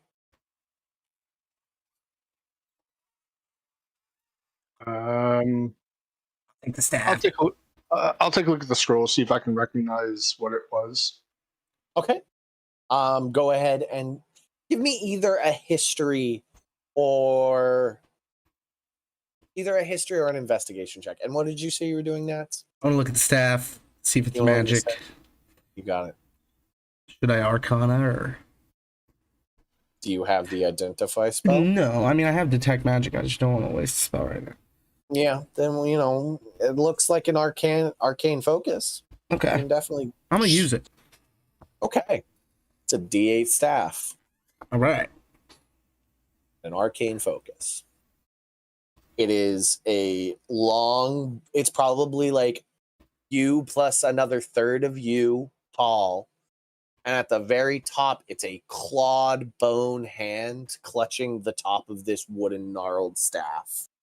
And it's yellowed and whitened and carved to look like bone. But that claw on top, 100% was somebody's hand at some point. Nice. I've got an 11 on investigation or history. Investigate. The seal is a human face, from what you can tell. As it's broken, maybe it could be an elf, but the features are a bit too rounded for you to think it's an elf. In a purple wax. And with an 11, purple, you know, it's not an easy color to make. Usually the rich and the powerful use purple. That's the elf that's purple. Correct. It's a very royal color, very regal. Oh, yes, it is. Yeah, without, I mean, unless you open up the scroll to read it, that's what you get. I'm not gonna use the staff, but I'm gonna tie it to myself, so I'm easier to find. Okay. Yeah, I'll go ahead and unroll the scroll a little bit. It reads as general orders. To Charles. Continue the conquests. Bring back any powerful creatures you can find. Do not fail me again. The consequences will be done. And at the bottom is the, like, longer than the letter, is this long list of acclaims, heralded titles, you know, defender of the realm, keeper of the faith, so on and so forth, the unperishable, the undying, the everlasting, for like a solid 2/3 longer than that little blurb. And then at the bottom, William the First with a single Roman numeral.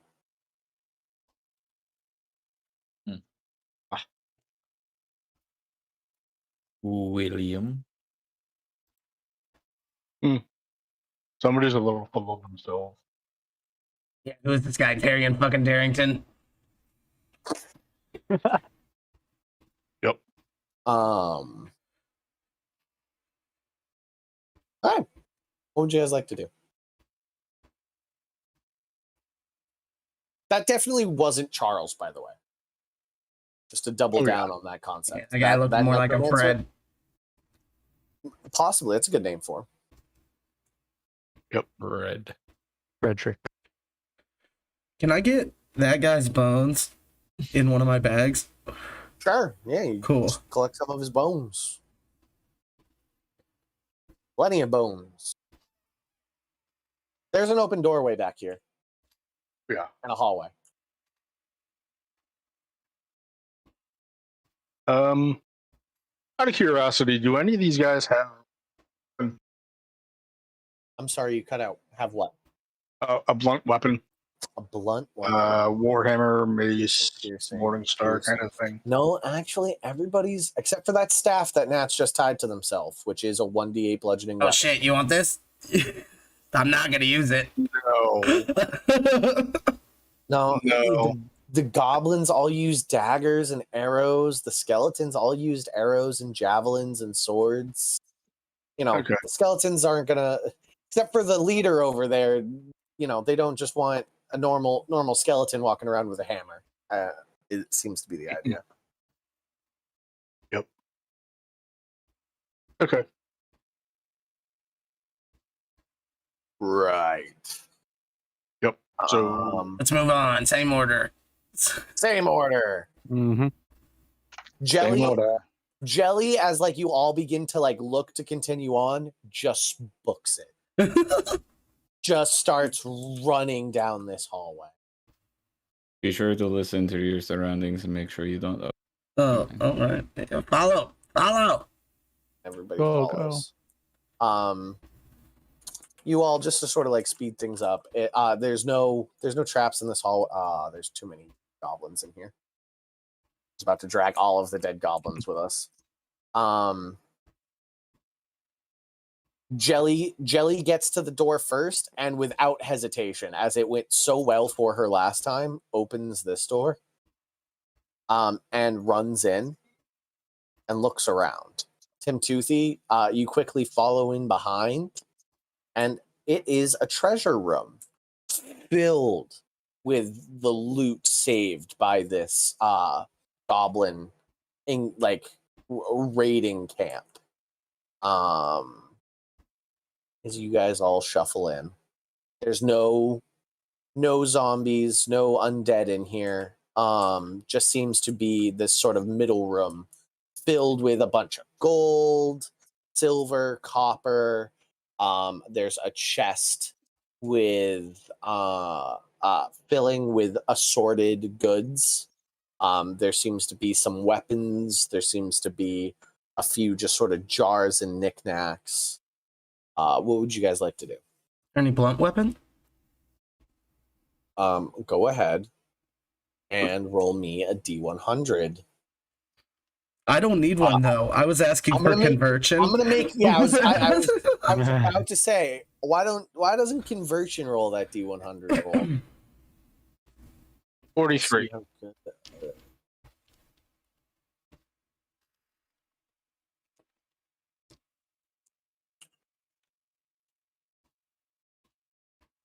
43. Right. I have to pull up this table real quick.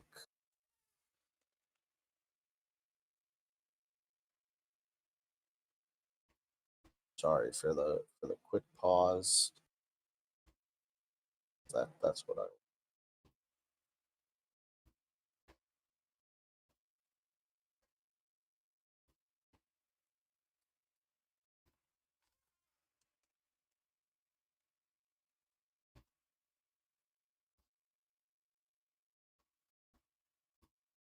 Okay. You find a warhammer of viciousness. Okay. Mm-hmm. Sweet. Yeah. Shiny. Admittedly, you wouldn't know what it is. I did mess that up a little bit. That's my bad. Well, I'll remember that for the next ones. You know, it's super spiky a little bit. It looks vicious. Oh. Can I look for something that has the same writing on it that I don't understand coming from my arcane focus? Go ahead and make me a D100 roll, buddy. 83. Everybody's going to be making 93. Just so everybody's aware. You find this little ring. On it is etched arcana runes. You don't know what it does. I'll put it on. Okay. It's going to take an attunement slot. Let's go. Next up to the chopping block. Who wants to roll a D100? Well, What are you looking for in particular? Or are you just sort of like sorting? something that looks like it could be used for making me better at punching. Okay, a punching utensil. You got it. You wanna? I will go ahead and cast Detect Magic and just help people pick out good stuff. Okay. So they're not picking out non-magical stuff. You got it. Yeah. Well, the, Convergent isn't even looking for magic. He's like, Warhammer. Really don't like them, but they're effective against the skeletons.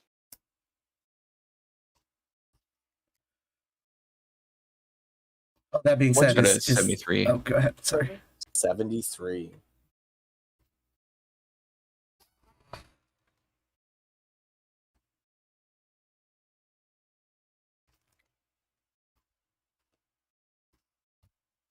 You find 2 brass knuckles.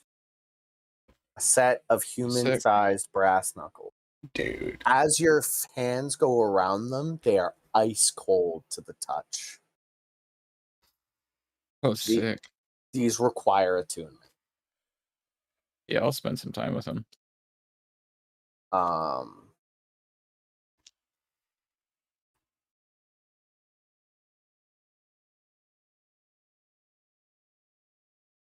Clarny, roll me a D100, buddy. Okay. Do the goblins get to go too? I will roll for the goblins, yeah. I rolled a 50. 50.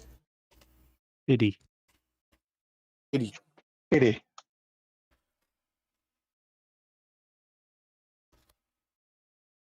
You find, out of everything here, one thing keeps drawing your attention. And it was sitting right next to that vicious warhammer. There's like a rack of weapons. There's a couple swords. There's a few spears. And right next to each other were two warhammers. One of them, Convergent picks up and kind of grimaces at it, but decides that this will do for the job. One keeps calling out to you because you can see at the bottom a dwarven rune. Ooh. Can I read it? Toss. Ooh.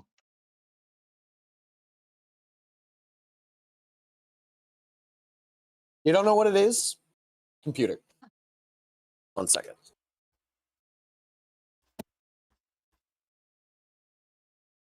Jaws. Remove my toast. Anyways. Is it still talking? What? Computer. Be quiet, please. Okay. It was like doing an ad. I was very confused. I must have said something that like got it going. It requires attunement, Clarny. So Okay. when you attune to it, I will tell you what it is. But without an identify spell, it requires attunement before you get to know more. But it does have the dwarven rune for toss. Next up, I'll do the goblins. It's a D100, not a D20. I was about to be very sad for them as I rolled a 9, and my was like, "Oh, a 9, that's awful." 86. I'm killing it, bro. I rolled 93 earlier. I just got 92, 94. This is perfect for Jelly. Oh. What is it? Jelly finds this book, and in it's got just like a bunch of exercises. This book describes fitness exercises, and its words seem charged with magic. And Jelly just keeps like nodding, flipping through the pages, just like, "Hey, I think this could teach me to get stronger." Oh shit, bro. Jelly's found a manual of gainful exercise, which after 48 hours of reading, Jelly's strength score will increase by 2. That's actually a really That's fucking good awesome. item. You might have to take it from her. That's cool as hell. Yeah. None I'm of like- you know this. Right, yeah. Just remember to pick it up. Just remember to pick it up when he falls. Oh no, Yeah. Jelly didn't make it. Oh no, Jelly! How could this happen? I'm all right. I believe in Jelly. And then I rolled a 91 on Carne Asada. Oh my gosh. These are some of the best loot rolls I've ever had for 2 goblins. You random goblins. He also, Sword hilt.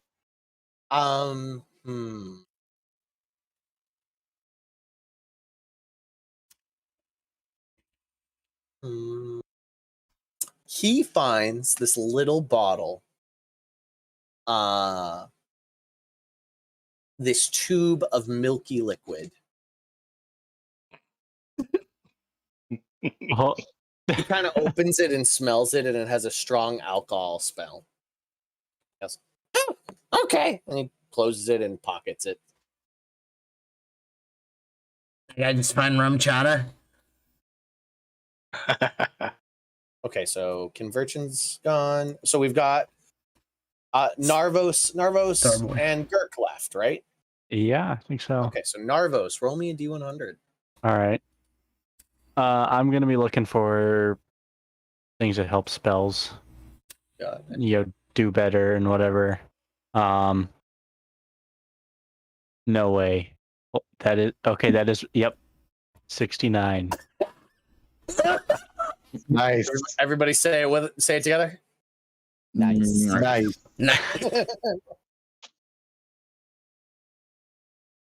um, I need to. Yep. I am. Picture of that. Saving that for.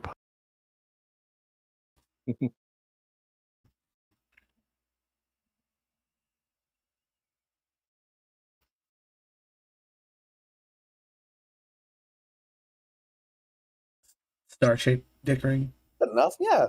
You find a ring that goes on 2 fingers. Hmm. Golden band ring that goes on 2 fingers.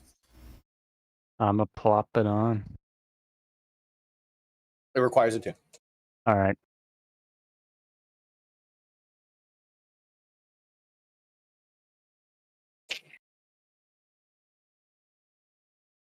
And a Girk. All right, kind of spaced right there. Random or D100. D100, and if you got something in particular you're looking for, it can affect which table I look on. he's a fighter boy, so anything that would armor, weapons. So I don't know. 37.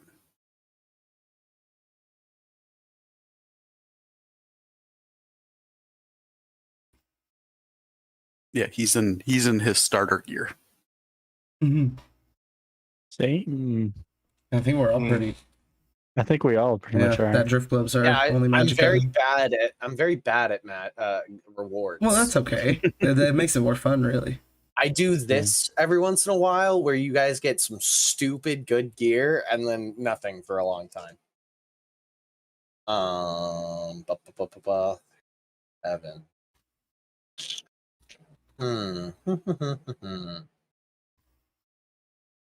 I think it's going to be from this table, which was what is your weapon of choice?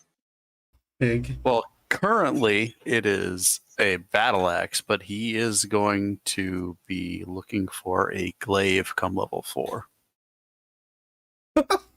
Your choice. No harm, no foul at this point. Something big right now, but something big later on too. Ben. What? You trying to get 15-foot reach? Uh-huh. Oh my god. I was gonna say, wait, doesn't the glaive give you a 10-foot reach? Yeah. Yep. Yeah.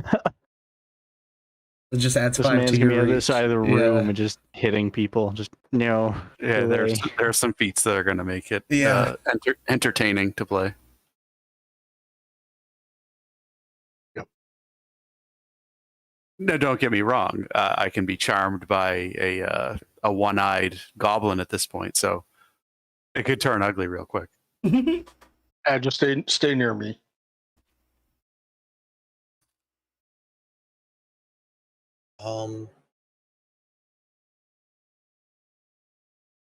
I'm gonna do this just because I like this. You find a big axe. A big axe. Big axe.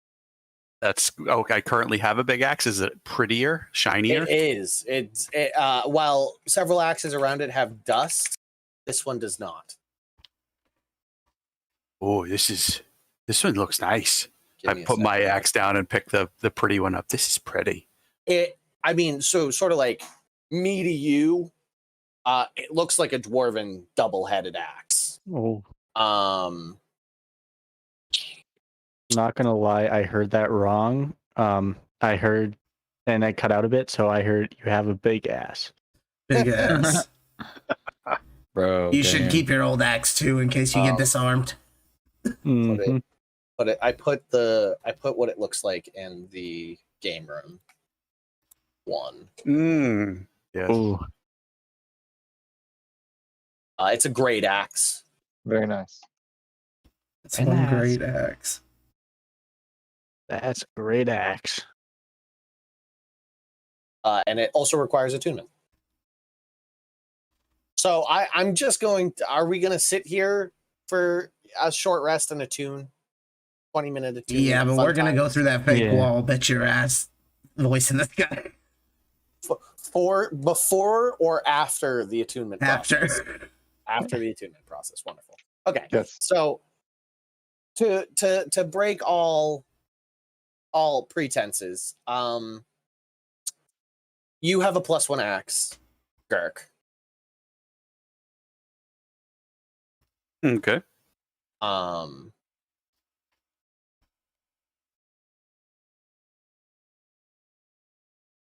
You also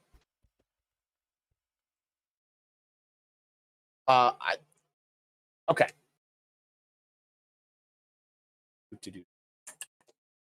I'm going to message you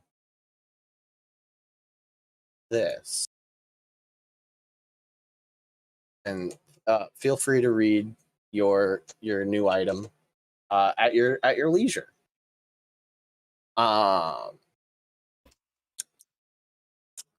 Next up. Oh, also, I forgot about this. Let me also send this to you. You want to take a quick break, and we'll just like talk about our items as they come up. Okay. Like I feel like that Yeah, would be that'll a work. cool way to do it. Cool. We can do that. All right. Break time. Bye.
Ba-ba-da-ba-ba-ba-bum.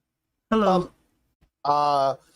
Right. So everybody knows what they've got. As the troop begins to file over to the end of the hallway, Arnie notices a cool shield that Nats points out real quick and scoops it up and replaces their shield with it. And that's that. So I assume we're going to continue the trend of Tim Toothy and Jelly, followed by Clarny and Carney, followed by Gurk, and then Narvos, Conversion, and then Nats. If there is any change in this, please speak now or forever hold your peace. That works for me. Nope, I'm good. No, I'm good with that. This door doesn't open like the rest. It's deleted. Long hallway. You guys run down this hallway, top speeds. Open door into a dark room as you have run much faster than your dwarven companion.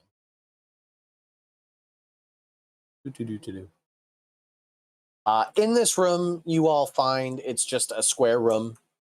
Those of you sort of back here can see that there is a pit trap in the middle of the room that has already been triggered. And so there's just sort of in the center 5-foot square of the room, there's just an open pit that's very easy to notice.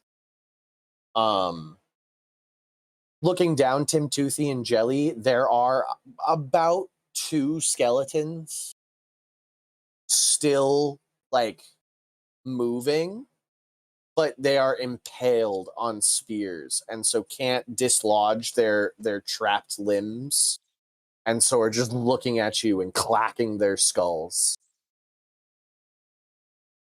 I'll punch one in the face. It's about 15 feet below you, impaled on spears. I'll still punch. No, I'm kidding. I want to punch it in the face. I'm gonna fucking be like, yo, guys, check this out. It's like right here.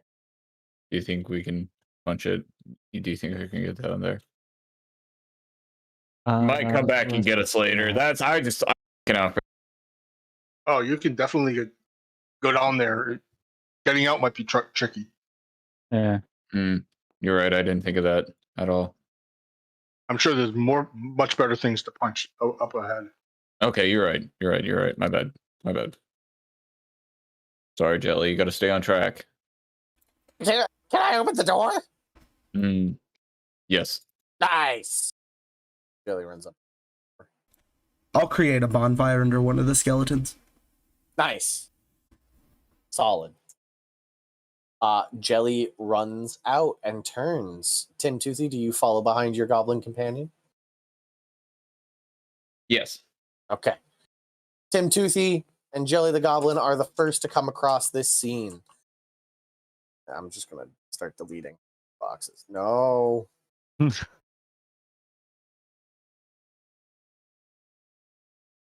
Delete. Delete. You see brightly lit in here are several torches. The whole room is lit. You can see Charles with his staff yelling at this large looming creature, all of chanting in the same dead language you heard the previous necromancer chanting in. And you can see sort of like from the edges with the torchlight, the shadows, you can see a row of archers, bows out, arrows drawn, not taking shots, but at the ready, pointed at the large creature imposing in the back center of the room.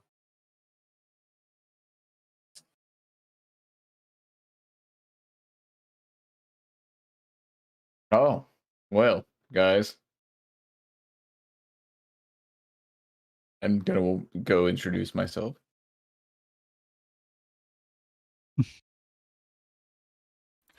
Quick, follow the Okay. idiots. Go, go, go. Do you have Jelly come with you? Yeah, Tuesday? gotta learn. Nice. So you too. Not learning the proper way, but I How don't far know. do you want to walk in there?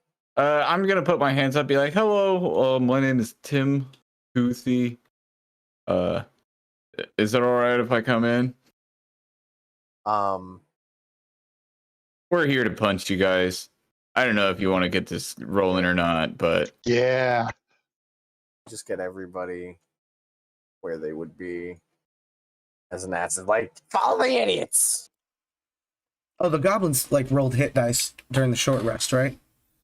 That's a very Can they be smart at idea. full- Yeah, they're at Mhm. full health.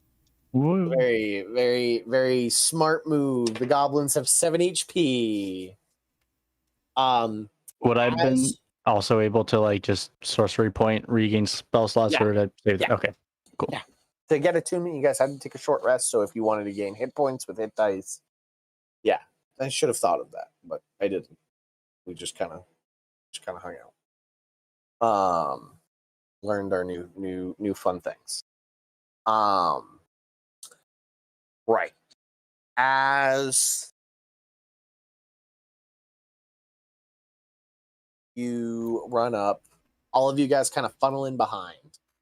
And Tim Toothy, you introduce yourself, and just as you finish your sentence and like the archers begin to look at you, all of their bony heads clacking in your direction, these large spectral green chains come into place around the creature across the way. And with this loud, horrible clanking sound, they materialize fully and land on the creature. And just you see these green arcane sigils begin to work their way around, locking this creature into binding. yeah, I know you guys are a little busy, but you know we got a thing we're doing. And I think it's gonna have to be not having you do this. All right. Charles Yeah. turns around with this bony grin, just this disgusting. Parts of his face are still there as he is a bit more well maintained wherever he lives. The decay has not taken him as much as his contemporary archers here. Just this look of victory and triumph on his face as he turns and goes, "You're too late. Get him." And all of the archers turn and release arrows. You all have, like, by this time gotten up to right behind and or in this immediate row. Would any of you guys have like to push past Tim Toothy as Charles turns around? Nah. Okay. Yeah. Just have everybody. That goes back there. Am I within 30 of Charles? Of Charles? Yeah, I don't think I am. No. 15, 20, 25, 30. No. So 2 on you, Tim Toothy, and 2 on Jelly. Can I hurdle? Can I grab Jelly and try and take all the hits? You can use your reaction to do that, buddy. Ooh, it's 60. It's I'm gonna say this is the exact all. So goblin chiefs have this reaction move where they can put a goblin in front of them to save themselves. You are doing the exact opposite of this Mhm. and using your reaction to pull a goblin behind you to save them. First one was a 14 to hit. Yes. Second one's a 16 to hit. Yes. Third one's a 17 to hit. Meets it. Okay, so 1 hits. And the last one, is a 23 to hit. So the 2 that were going to hit Jelly instead hit you. Sweet. I'm cool with that. You take 4 points of piercing damage and 4 points of piercing damage for a total of 8 points of piercing damage. All right. Well, that wasn't very nice. All right, Jelly. Fifth Ah. rule. Sometimes it's not a good thing to introduce yourself. Okay. Let's all roll initiative for the third and final time with the conflict with Charles. Woot woot. Dun, Ba-bum, bum, ba-bum. Dun, dun, dun, dun, dun, dun. Watch The out, view- Charles. The view for conversion. That's a pretty dope view. Just sort of Okay. like steamy That's in there. cool. I'll Ooh, have that's everybody very turned nice. around. I'm okay with it. I like that.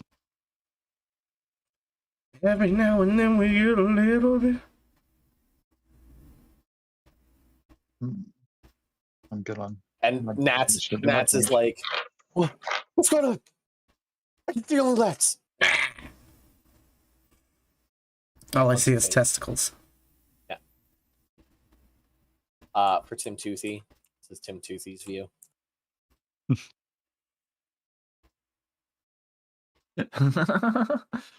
What's up? My name's Tim. Oh, you gotta turn the skeletons though. Bum, bum, bum, bum, bum, bum, bum. Bum, bum, bum, bum, bum. I think we all did initiative, yeah? Yeah. Cool, let me do mine. Okay. So 22, Narvos. All right. So would this still have been within 1 hour when I cast Hex last time? No. Nope. No. Okay. Cool.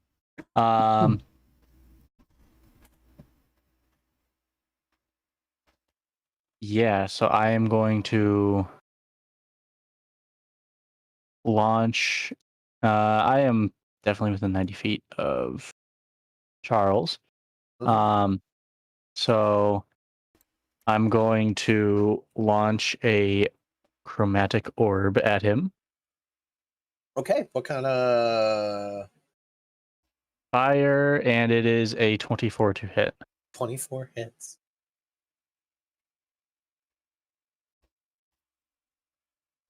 And then man's gonna take dice rolling.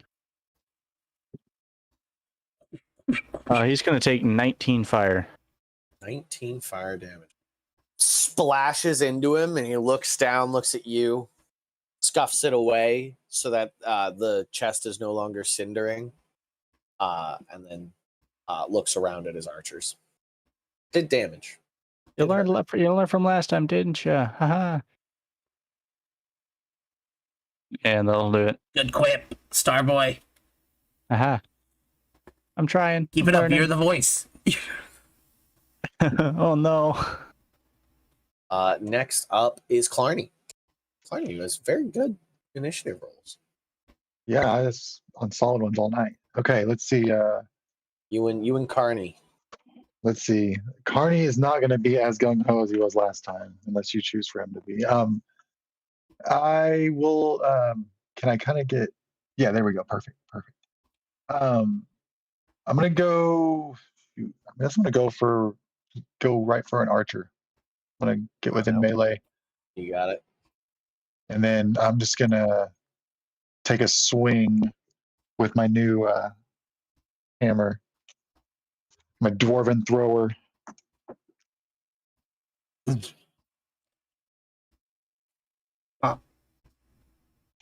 So how does this work? It's got a plus. I can use it now, right? Like Yeah. Mm-hmm.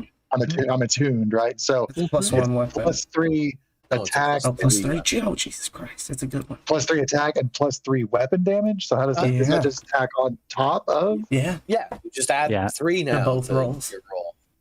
To your attack roll and your damage roll. Bonk. Okay, well that's a 23. Uh-huh. It's a hit, right? Yes, That hits. and then the damage is a 1d8. Plus your strength and 3.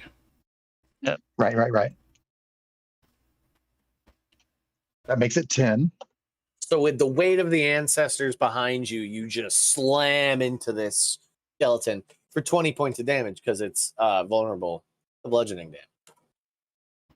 Scatter it across the floor.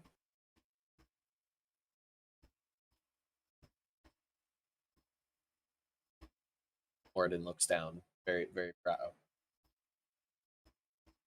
Is that all you got for your turn, buddy? Oh yeah, I'm good. Okay. After you comes the shackled Sphinx. They're Oh, going no. to make a save. And they failed. Thing's crazy looking.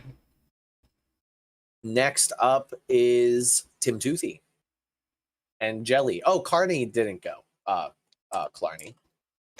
Oh, Your can- goblin just ran up to the stairs and watched you smack a skeleton real good. have him go for the one on the left in the middle. Perfect. Okay. And to have him he's coming in, he's mimicking exactly what I did. You got it. With a sword. Yes.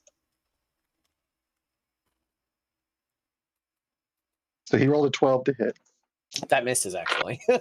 Oh. He rolled a 12 to miss. Yeah, that actually misses. It's one less than their AC.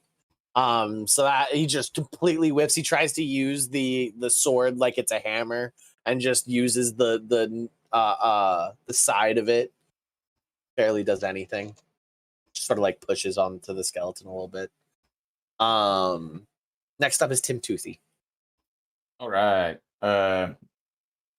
I'm gonna take Jelly, and I'm gonna be like, get ready. And I'm literally just gonna fucking do a circle spin, holding onto Jelly and throwing him at Necromancer Boy. You're gonna throw Jelly at Charles. Nice. Yeah. Yes. Yes. Nice. I grab That's it. an athletics check from you. Okay, grab his face. That's a 19. What'd you get? 19. Okay. What are you trying to use Jelly as a weapon, or just like sending a Enhancing Like a Jelly's punch. like a face hugger. Oh yeah. like- Okay. So now Jelly, I will roll an acrobatics check for Jelly. It actually has to be an athletics check. Jelly, because they are the grappler. So it's a -1 to the roll. I rolled a natural 18. So that's Nice. 17. So Charles has to beat a 17. I will tell you right now, Charles has a +7 to this roll. Oh shit. +7 to what roll? His athletics check to try and beat Jelly. Fantasy. Nat one. Or Dimension 20 Box of Doom. You know what I'm talking about? Yeah. So what did I say? 17? Yeah. Yep. I rolled a 9. There you go. Yes, Jelly, go. jelly. Fuck yeah. Okay. Jelly for both of your turns, because it took both of your attacks to do this. Okay. Jelly is grappling Charles's face. Now, I'm not going to say that Charles is restrained, but Charles is definitely grappled in terms of like he can't really move around right now. If there's a goblin on his face. Maybe temporarily Sweet. blinded? No, because he can still see. Maybe Yeah. he can't see around a little bit, but like It's an he's interference. grappled. He can't like move because he's got a goblin. Dick. Movement for you, Tim Toothy? Run up on him. Getting right in his face. You got it. Okay. After Tim Toothy is Charles. What is he gonna do?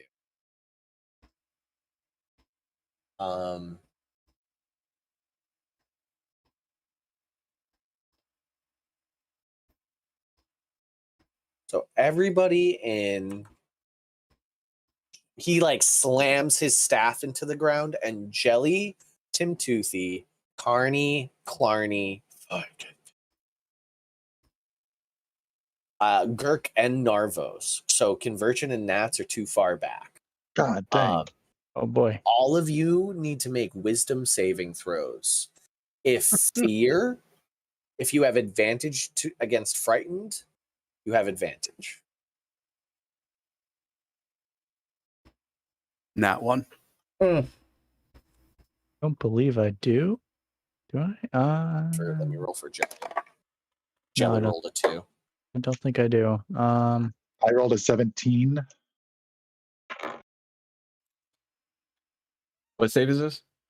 Wisdom. Wisdom. Wisdom save. Yeah, that's what I thought. A wise dome. I got an 11. Do you have a wise dome, Chelsea? So Jelly's Nat 20. scared of the thing its face that it's on its face. So anybody who beat a 15 succeeds. Anybody below a 15 is now frightened. If you are frightened of Charles, that means you cannot approach, you cannot move any closer to Charles, and you have disadvantage on attack throws. Frightened. Disadvantage on ability checks and attack rolls while the source of the fear is within the line of sight, and you can't willingly move closer to the source of your fear, Charles. Just this like ghastly image comes into your mind of Charles just torturing you, doing the worst things possible to you, and you refuse to move any closer to them. That's Charles's turn. He's not going to move out of Tim 2 feet. No, yeah, he is. He's gonna risk it. He's grappled. He's grappled. Man's grappled and can't move because he's got a goblin He has an Scared- angry a goblin goblin like that's scared straddling of his it. face. who's now screaming in terror in his face. Oh my God. Next up is Convergent. You see your two allies in front of you start trembling in fear. Yeah, I know. Which is why Actually, no, I don't think both of them. I One- passed. I got a nat 20. Yes, I'm Okay. pretty sure Ben failed. so glad that the channel divinity resets on his short rest. Nice. So I will invoke the Lady of the Night will see us through this. Fear not, we shall overcome them. And send them to the foul darkness from which they came. And I will walk past Naros and Gurk. And then, because I've remembered it this time, I will cast Spiritual Weapon. Ooh. Mhm. Do you want to just get into the doorway? Where do you want to end up in there, Convergent? Yeah, I'll stand in in the doorway. Got it. You say the coolest shit, Convergent. Take notes, Narvo. I'm getting there. You literally got everybody in it except that Sphinx. Literally everybody is accounted for. And if you want, at the end of your turn, while you're still in that 30-foot radius, you can either gain these 6 hit points, temporary hit points, or shake off charmed or frightened effect. And one effect on it, causing it to be charmed or frightened. All right. Yes, I would like that to not Where be would me you anymore. like your spiritual weapon? I'm going to smack Charles. Well, Charles Entertainment Cheese.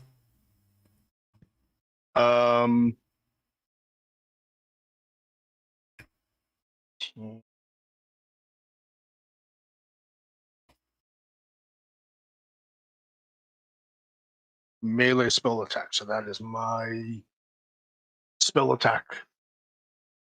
So 24. that hits. Unless I get advantage. Why would you get advantage? There's Jelly sitting on his face. No. But No, I don't think grapple gives you advantage. all right. So 24. It is D8. Grapple. I think he gives them disadvantage on melee ranged. Definitely triggers sneak attack. But Oh, really? Yeah. It's just a speed decrease. It's just, Okay. It triggers sneak attack? Yeah, because if sneak attack, you get sneak attack without advantage if the enemy's distracted by another friend of yours within 5 feet, right? So if they're grappling them, they're definitely doing that. So flanked as well? Yeah, flanked would as long as somebody's next to him and not downed. Sneak attack it's triggers. literally with rogue sneak attack. It's just if it's somebody base to base, you have sneak attack. Son of a bitch. Yeah. I wish I had known that. Except if you're a swashbuckler, then I'm pretty sure it's the exact opposite. But It's anyway, both. 7 points. 7 Force. points of force damage. He has to make a con save. Bugbears have natural sneak attack. Oh, Yeah. Why are they like this? I need to go read Bugbear.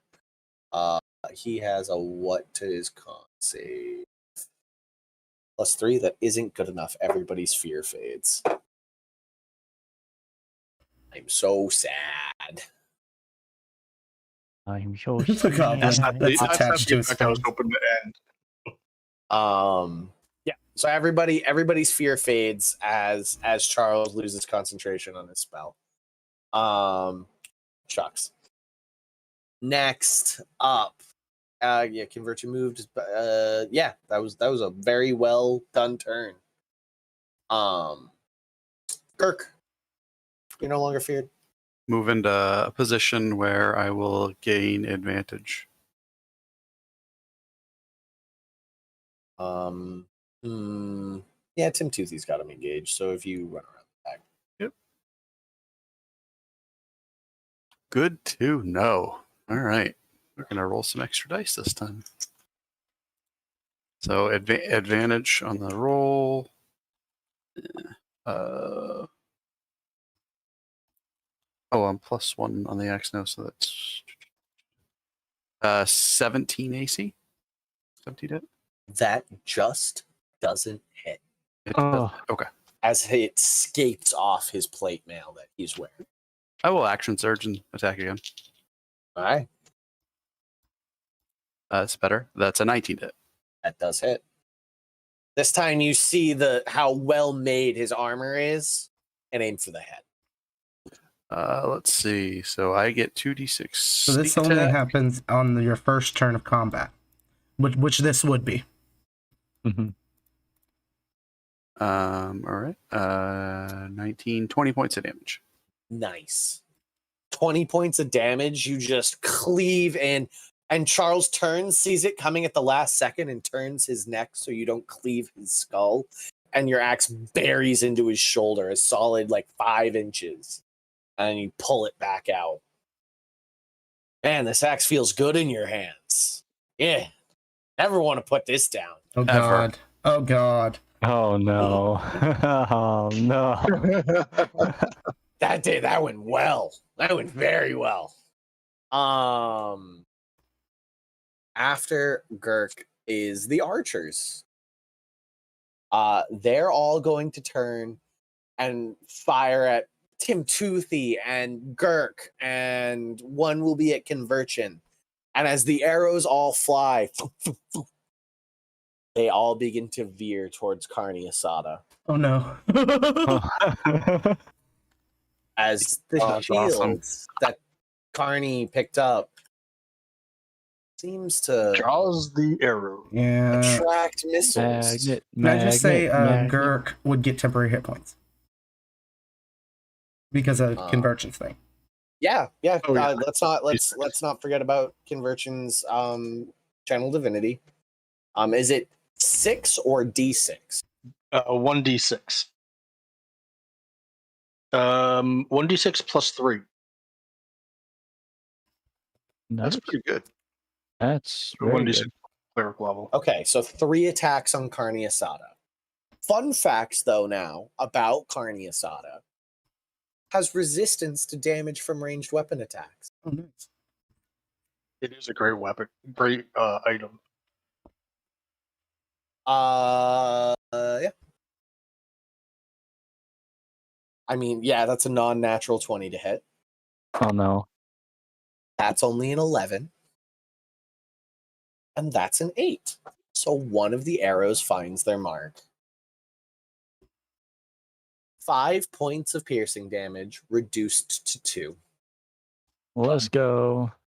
So an arrow clunks in, and Carney, shocked, looks down at it, looks up at the archer, and just gives this evil grin as 2 more arrows clunk into the shield.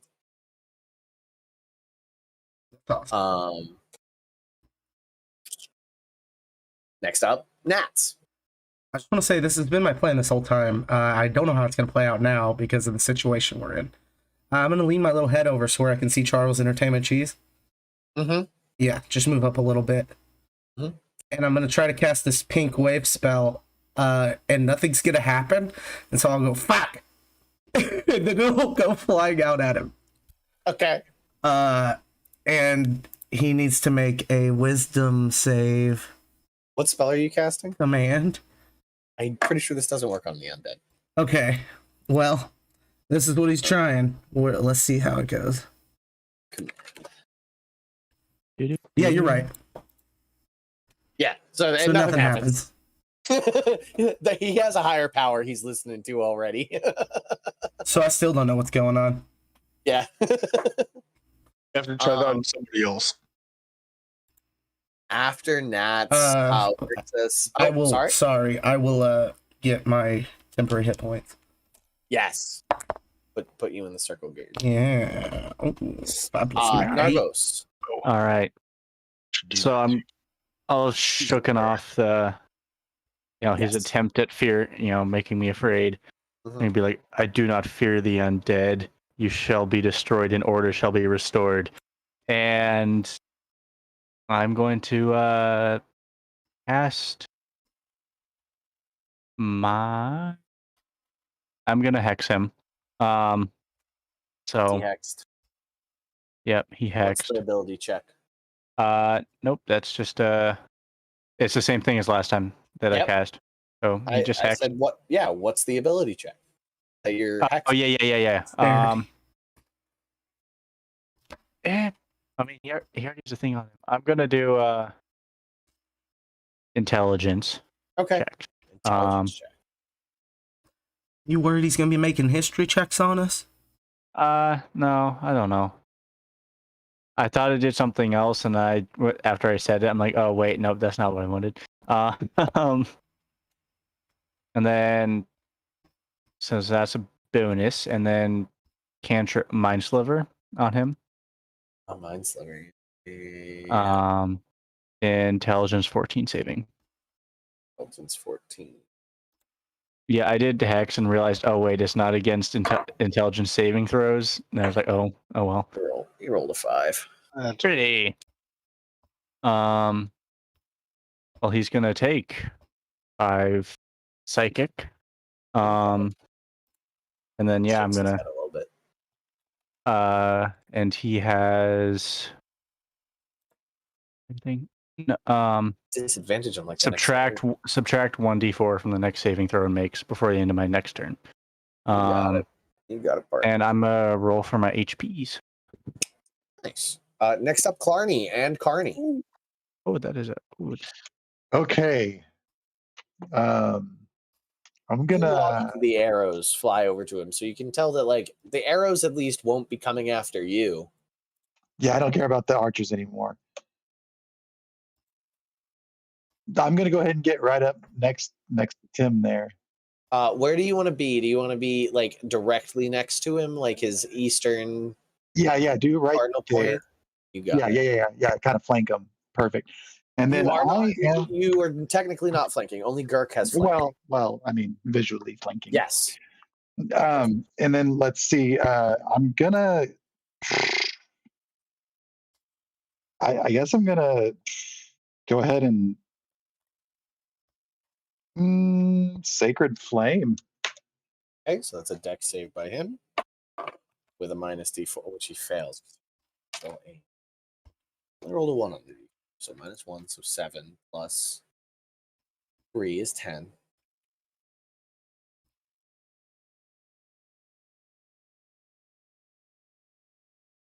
So he failed. And the damage on that is going to be 11. 11. Nice. Okie doke. He looks pretty bad. Looks pretty hurt. Doesn't like that he's being surrounded right now. He's still got a goblin on his face. Very upset. Very upset. At the end of your turn. Ooh. I rolled a natural 1 on that guy's saving throw. Oh no. All of the shackles and the eyes look up and it moves forward and now is just standing directly behind you, Girk. Its two arms just hovering above you. Kirk's just like, it's a good thing we don't have to deal with that stupid Sphinx, right, guys? It's right behind me, isn't it? It's standing right behind me, isn't it? You feeling Are you guys all looking up? I need you to make me an athletics check as it attempts to pin you to the ground. Ooh, on Girk. Yeah, on Girk. It's an athletics check for Girk. Well, at least I'm proficient in athletics. Uh-huh. All right. So, what's that? Is athletics a strength check? Yes. You might have proficiency on it, I'd assume. Yeah. No. Well, yeah, that's a racial thing.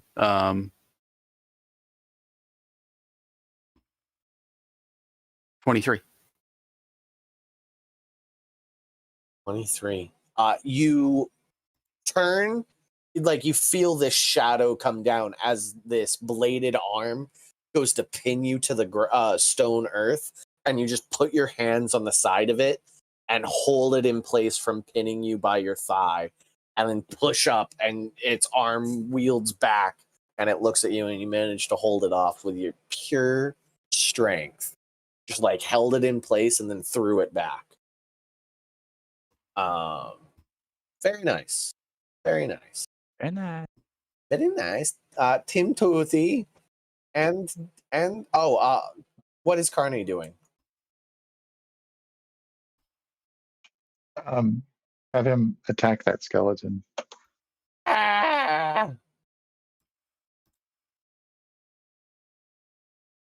He rolled an 18.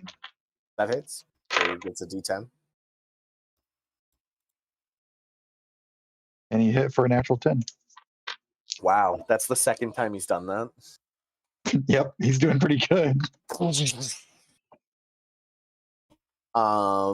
Tim Toothy and Jelly. I'm not feared anymore, correct? Correct. Sweet. I shake it off because I'm like, year. Huh. And I'm gonna punch. Is Jelly still grappled or did she jump off? Jelly is still grappled unless you tell Jelly to get off right now. Oh no. And I'm gonna be like, okay, Jelly, go for the eyes. That's it. Yeah, perfect. And then I'm gonna punch him in the gut really hard like this, and I'm gonna try and go for a good punch. Okay. Is that a 19 hit? 19 hits. Sick. And then You guys all hear this sickening crunch as the frost brass knuckles puncture the plate armor, and Tim Toothy's fist just goes straight through to the gut. oh shit. Oh wow, that was harder than I was expecting. Well, and then it's gonna do some damage, so I gotta roll that next. 3 + 3 on the die. But what did it add to it? I didn't get the full stats of the item. Oh just no! I know D6 that cold. a D6. That's a yes. D6 cold. So That's it. it's gonna be 6, 7 damage. 1 cold. 1 cold. Yeah, I rolled shit on that. Looks like a lot of the cold went into puncturing the front of that plate mail, but you did some damage. Like frosted a little bit. Yeah. Yeah. Um. And then And then Jelly's just Jelly. gonna fucking scratch the eyes. Yeah. Go ahead. Roll an attack on Jelly. Oh, and the goblins and Clarny got temporary hit points. Oh, that's a natural 20. Natural. So that's a grand total of 2. Count them. 2 doubled to 4. 4. 2 HP for both of the eyes. Incredible damage from Jelly. A single tear goes down Tim's face as he That's- She's growing up, man. She's growing up. This combo was so perfect. That little bit of flesh that was left on Charles's face is just clawed away by Jelly. Next, it is Charles's turn. Charles looks very bad. I'm not gonna lie to you.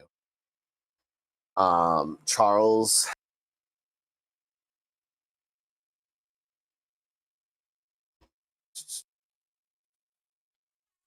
He's got 2 moves he could do, and he's looking around, and he's gonna take hope that the Sphinx, because the Sphinx is here. I think he'll do this. He dimension doors away. Poof, poof, and appears in the he's back there. Get him! Get him! That's his turn. That's an action. Next up, conversion. Awesome. Within 300 feet. Oh, easily. Okay. Within 120. Oh, yeah. All right. I will go ahead and cast Guiding Bolt on him. Okay. What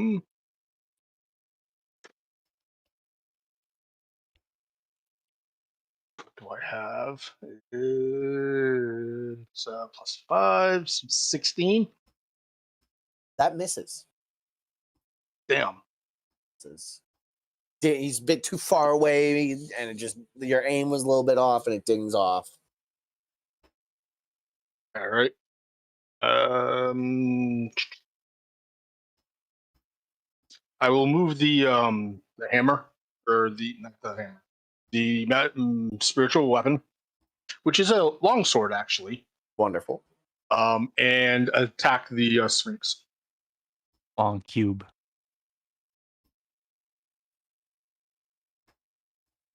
Charles in charge.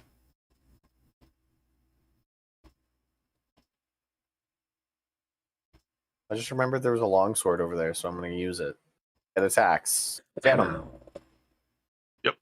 Get him. It hits Girk. It's gonna be like a 7. I rolled a 2. Yeah, that's not going to hit. Very, very hard exterior. The flesh of whatever this creature once was has putrefied and hardened to almost a rock-like structure. All right.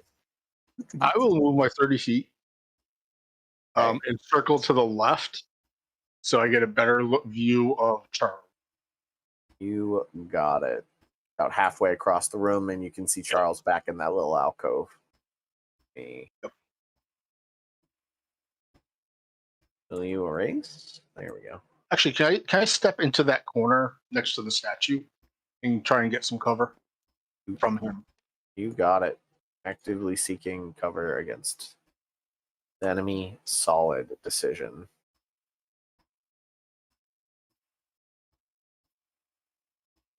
15. Wonderful. Wunderbug. Next up is Girk. Gurkland. Girk. I would move towards the bad guy. You're in melee with this guy, so you can charge after Charles. I will not stop you. I might stop you. That's up to you. I would get an attack of opportunity. Going after Charles. Okay. So as you run out of this creature's attack range, it takes a swipe at you.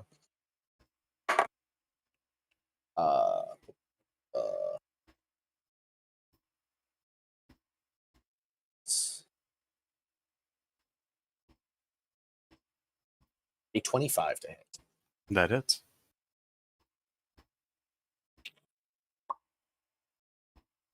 Oh.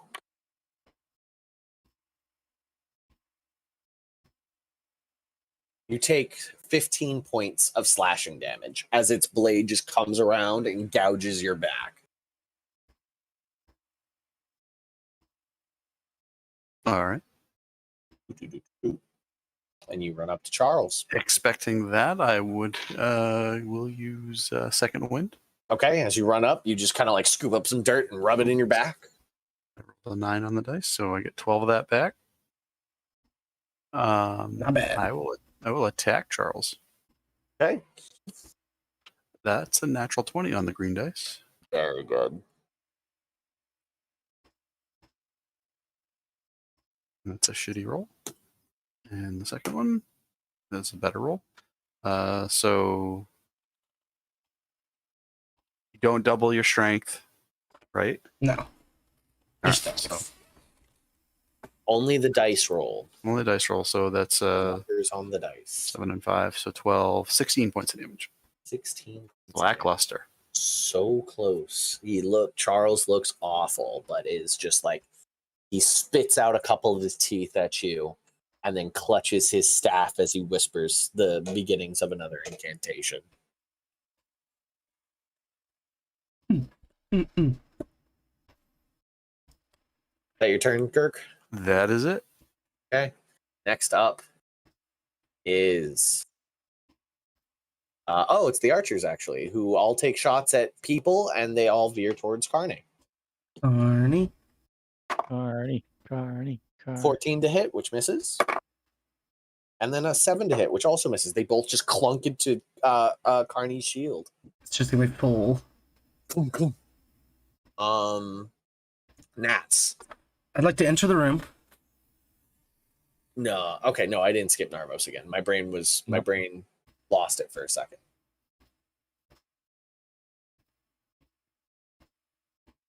Do I think that this thing's an otherworldly creature such as a celestial, elemental, fey, or fiend? Go ahead and make me a history or arcana or nature check. One of the intelligence ones. Okay, that is a 14. 14. No, you think this creature is almost entirely an undead. Okay. Well, that works too, I guess. I will. Can I get all of these bastards within 30 feet of me? Not Charles, but yeah, everybody else. Are you sure? If I go like right behind the Sphinx? You have already. Well, yeah, right. Oh, so I can't dash the bonus, right? Yeah. So, fuck it. Yeah, I'll do it anyway. I'm a channel divinity. 12. The two skeletons, one passes, the other one fails. So this guy fails and starts running. The undead Sphinx is immune. Okay, fair enough. I will use my bonus action to summon a shadow spirit as a spiritual weapon next to that Sphinx. And you have control of that. It's +4 to hit. Wonderful. I know exactly what sort of shadow spirit I'm going for.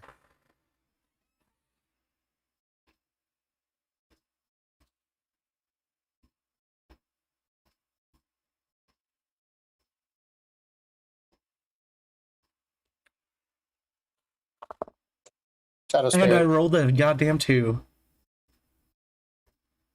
doesn't hit. on my D20 Oh, on your D. Yeah. for yeah, so wild doesn't- magic. Oh, wild magic. And I already rolled I didn't roll a 1 earlier. This is my second roll. So nice. Nice. Yeah. Nice. This is Yeah, this is These the are good thing. things that are happening. Things are happening. Second. 66. 66, you say? Mm-hmm.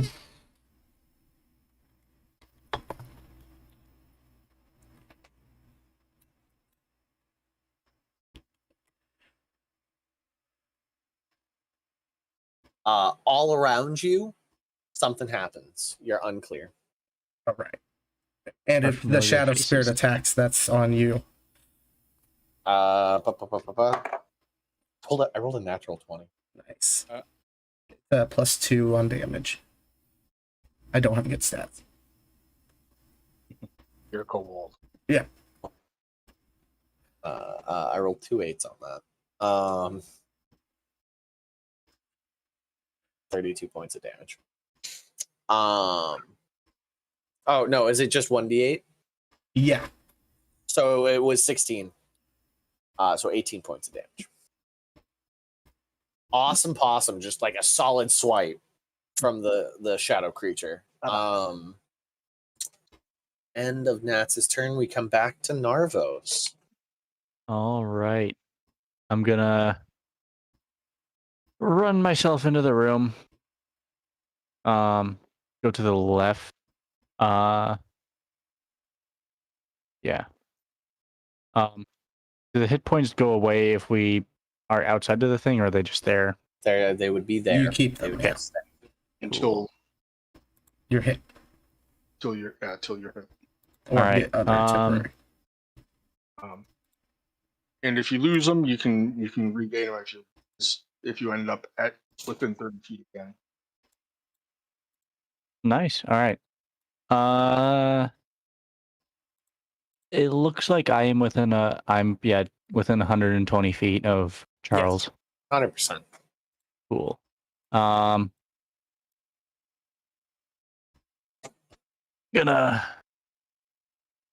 I just blast him. Roll to hit.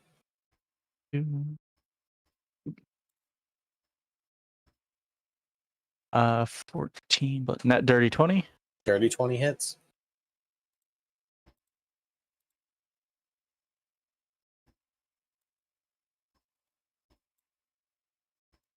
And a 4. 4. He looks so bad. This guy is on death's door. Clarny,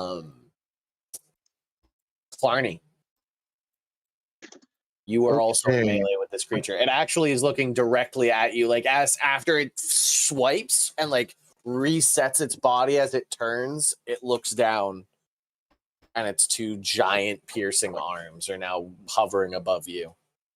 So I need to take an action to like disengage from this thing. Yeah, that would be a disengage if you want to move away from this creature without it. No, it used its reaction. It hasn't gone yet, so it actually doesn't have a reaction against you. Okay, so I can step back and take an action, no problem then. Correct. Okay, let's step back. Step back about a little bit more. Yeah, that's the wall. Oh, sorry, my video was. Well, you get 3 feet. You get 3 of those back it ups, and then your back hits the wall, and you're like, Yeah, that's I'm good. as far as the wall goes. Oh no. Okay, cool. And then let's do what is this thing? Do we know what this thing is? No, not necessarily. Not. You guys have no idea what this creature would have been alive, and now it certainly is dead and in shackles, and it's under domination.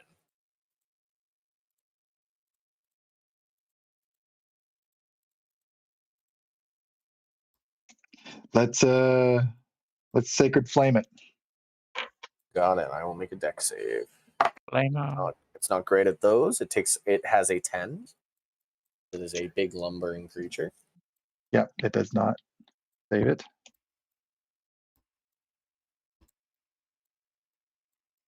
Okay, so that is 7 plus. That is 12 damage. That rocks it a bit.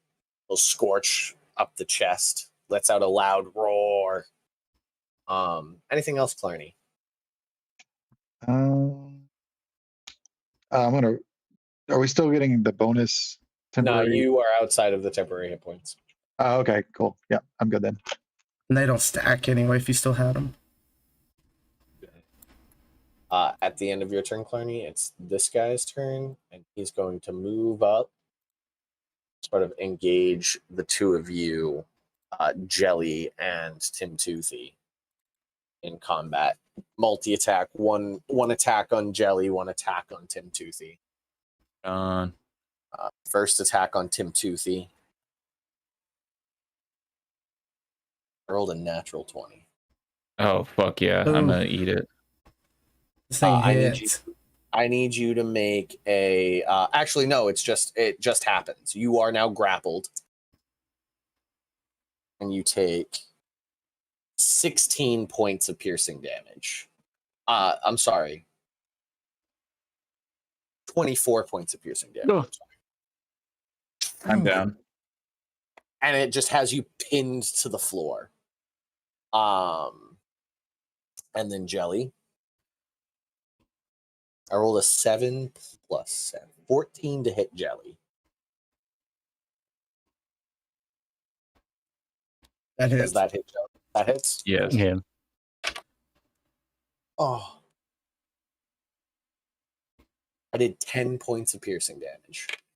Yeah, Jelly's down too. Both. Well, So, and as Actually, it's Jelly's turned- got 10. Was that with the Jelly had extra That's HP? right. Yeah. So 7 plus. I'll roll a d6. Did you have yours as well, Trevor? Oh, Because you showed up. unless Trevor. It's, Trevor, did you roll it's your turn? +3. Yeah, no, I'm still going down with that hit. Okay. I had 15 HP. Did you roll temp HP for Jelly last turn? Yeah, they would have had 9. 9. Still. Or excuse me, 10. Still. You needed to roll a 4 or better, I Yeah. think. Yeah. So at the end of this character, this undead creature's turn, he lifts up his 2 pincer arms with Tim Toothy on one and Jelly on the other. They are both grappled in this creature's bibs.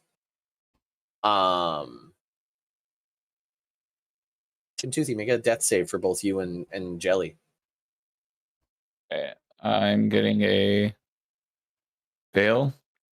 Jelly's getting a fail. Two fails. Oh, 2 fails. You guys watch as blood drips to the floor. I'm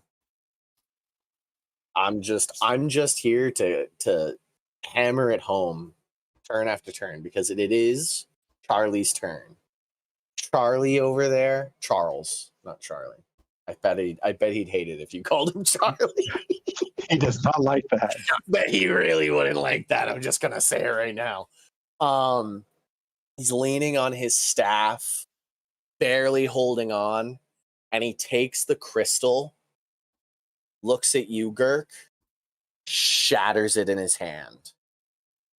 And this sickly green skeletal hand reaches out to you. I need you to make me a Constitution saving throw. As this green skeletal hand reaches out to you and with its index finger touches your chest. That's a total out of a 10. 10. You take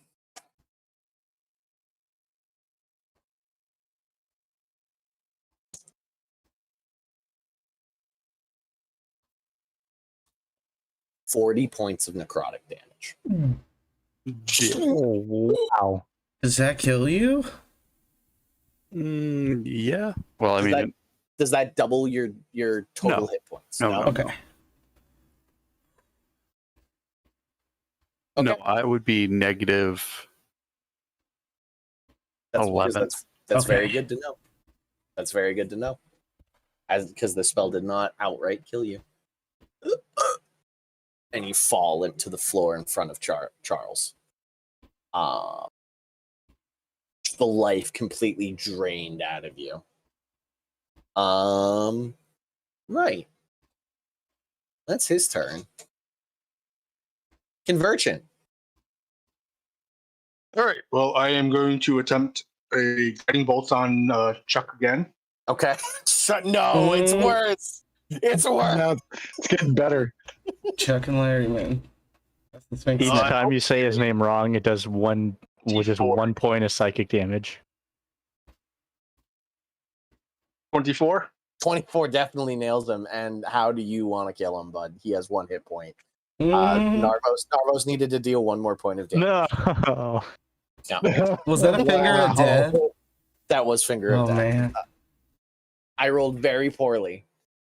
Yeah. I rolled very poorly on my finger of death. I rolled two 2s, a 1, and a 3.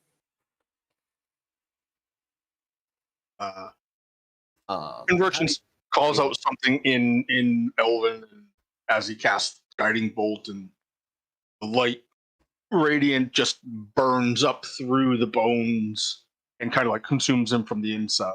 The bone. From the inside. As Charles is destroyed, the chains that surround this creature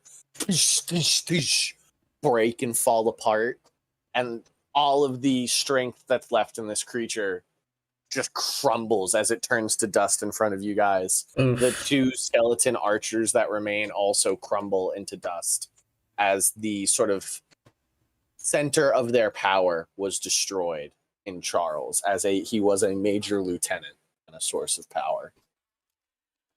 We killed Chucky. Okay. Goblins healed for 6. Trevor's healed for 10. So you Oh. you can only get one. Are we out But of yeah. combat? Stabilize. Yeah. Yeah. It works. It works out. I figured it out in my head where you just stabilize one and then the next turn you grab them with healing word. Yeah, I was gonna say I can hit healing word on on either one of the three right now. I want Tim Toothy just for me, just for fun. I want you to roll 2 d20s. Okay. If you roll a 1 on either of them, let me know. The 19 is the first one. And then the second one is going to be a 15. 15, wonderful, totally fine. You get both you and Jelly get resurrected. Nice scars on the chest now. Sick. It's It's for the ladies. Matching scars, bro. I mean, sis. No, she's my bro. She's my bro. Yeah, I figured we Bro could is just technical pronoun. get him with the spare the dying and then heal them up. Me and Jelly do like to. the only like, reason I thought of it your was high they five. both failed their last one. Right. So if either of them rolled a 1 while you were patching up the other, they would. Yeah, Oh. I I still respect. had two spells slots available. My spiritual I mean- weapon, though. I mean, speaking of that, we still have someone that is down. I'm gonna roll a d100, and if it goes within your level, it goes rogue. So what level are you now? 3. So there's a 3% chance that this shadow spirit goes rogue. I'm not kidding when I tell you I rolled a 12. Nice. Oh, shit. When I play a cleric and I want a divine intervention, I'll never roll that number. Oh, dude, I know. Okay. I think we'll call it there and pick up next time with finding out more from Charles's corpse about the Elysian Empire. Oh, on a Hell yeah. cliffhanger with a name drop like that. It was dropped last week, but that's It okay. was dropped at Yeah. some point. Yeah, it was dropped at some point. All right. I'm more of a face person. I'm more of a punchy type guy.